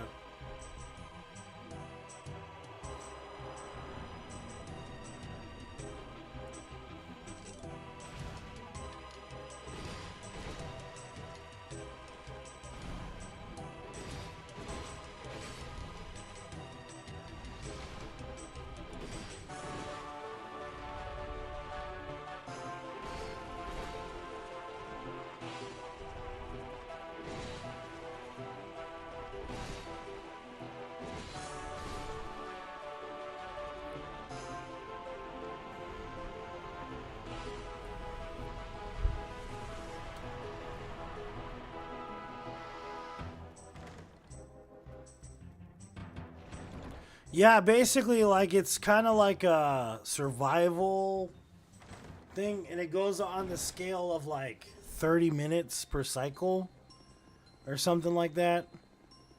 And, like, they close up certain areas, and if you're in that area, you die. So, I have no idea what to expect, dude. I have no clue. You know what I mean? It could be anything, honestly, at this point. Who knows?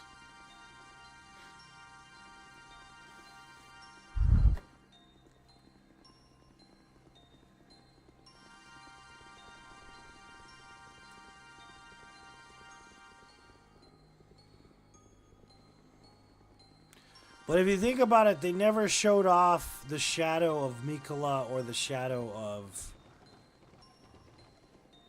Millennia.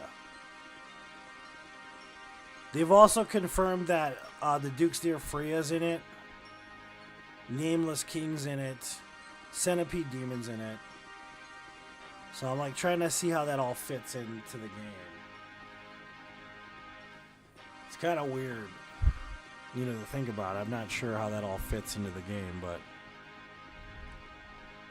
Plus, supposedly the ending boss is different depending on how you play it, or something like that. And I think most of it was they were testing out the that specific thing in Bloodborne Chalice Dungeons, kind of. Because I think it's procedurally generated. I'm pretty sure it is. Because it's a roguelike survival, which would make sense.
Interested in the game, a small amount of concern.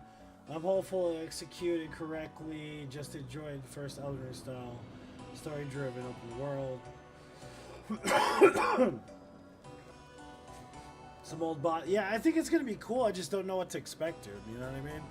It's kind of what it comes down to. I'm not sure what to expect.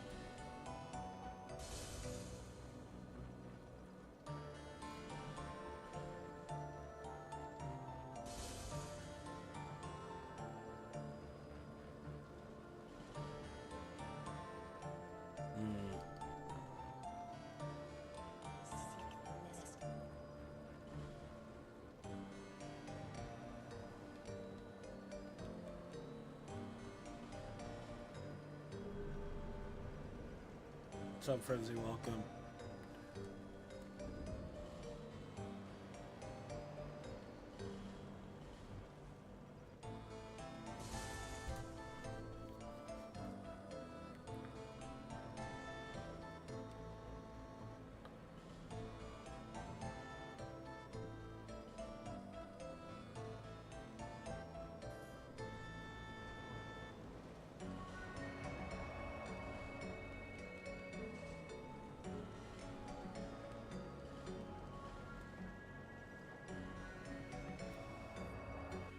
I don't even remember, it was so long ago. When it first came out, I don't remember.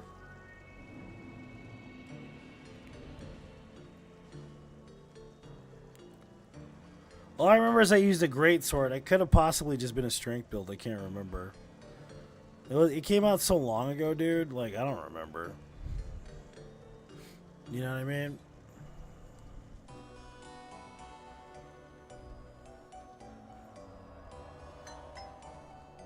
Alright, we gotta kill this guy in here 12 times.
All I remember is the Cannoneer was fucking annoying. You want to know why the Cannoneer was annoying? Because me and one of my best friends, we beat the game together, right? We both fought the Cannoneer together on both sides. And that game, when it first came out, I don't know if they patched it or not. Even if you beat a boss, sometimes the boss would respawn. And you'd have to beat it again.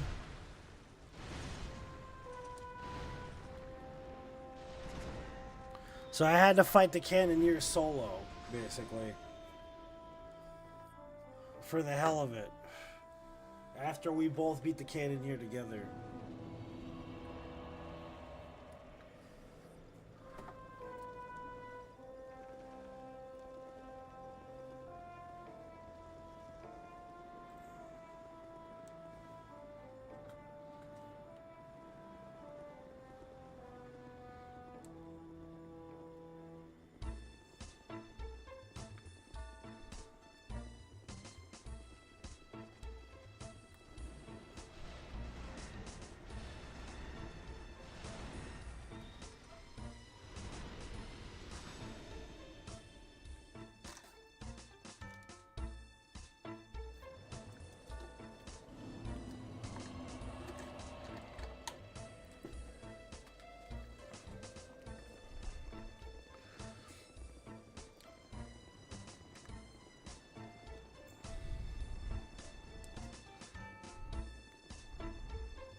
What's up, Justin? Welcome to the stream, man. How you doing, buddy?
Ugh. 5 more cycles.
Yeah, RuneScape music playing. Yeah, classic. I don't fall asleep doing this, man. I'm telling you right now. 3 more cycles.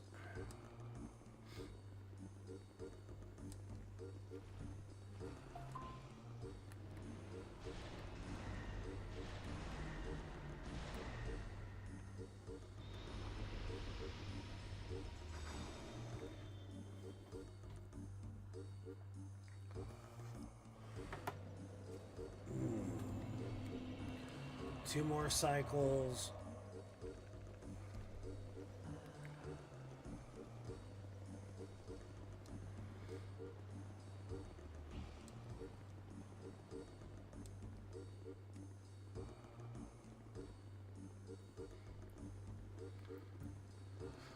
Ugh.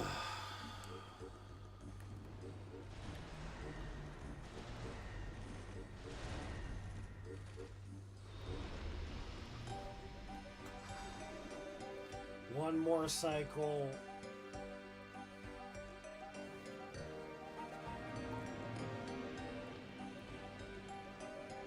No, I should sit there.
Back down to 0 cycles. That guy doesn't respawn, by the way. I don't know why he doesn't respawn, but he doesn't respawn.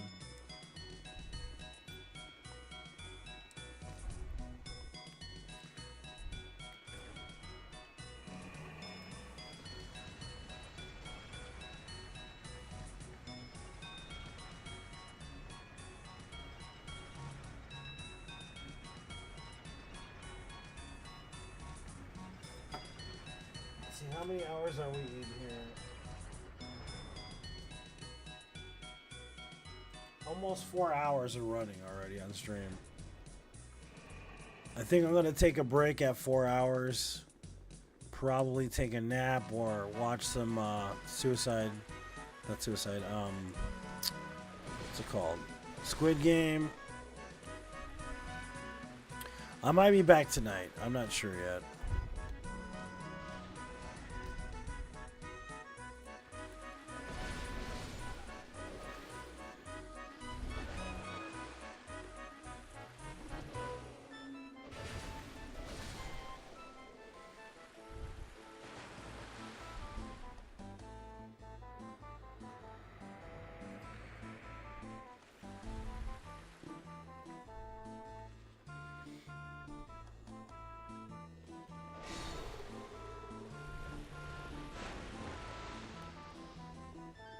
Keep an eye out. Okay, Jane, sounds good.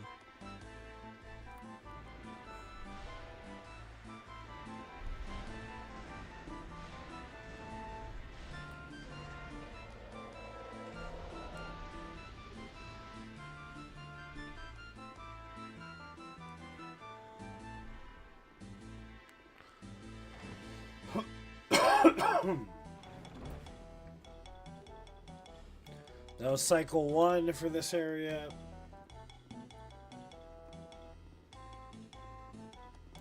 I know there's nothing ever in this corner. I'm gonna look anyways. Yeah, there's nothing there.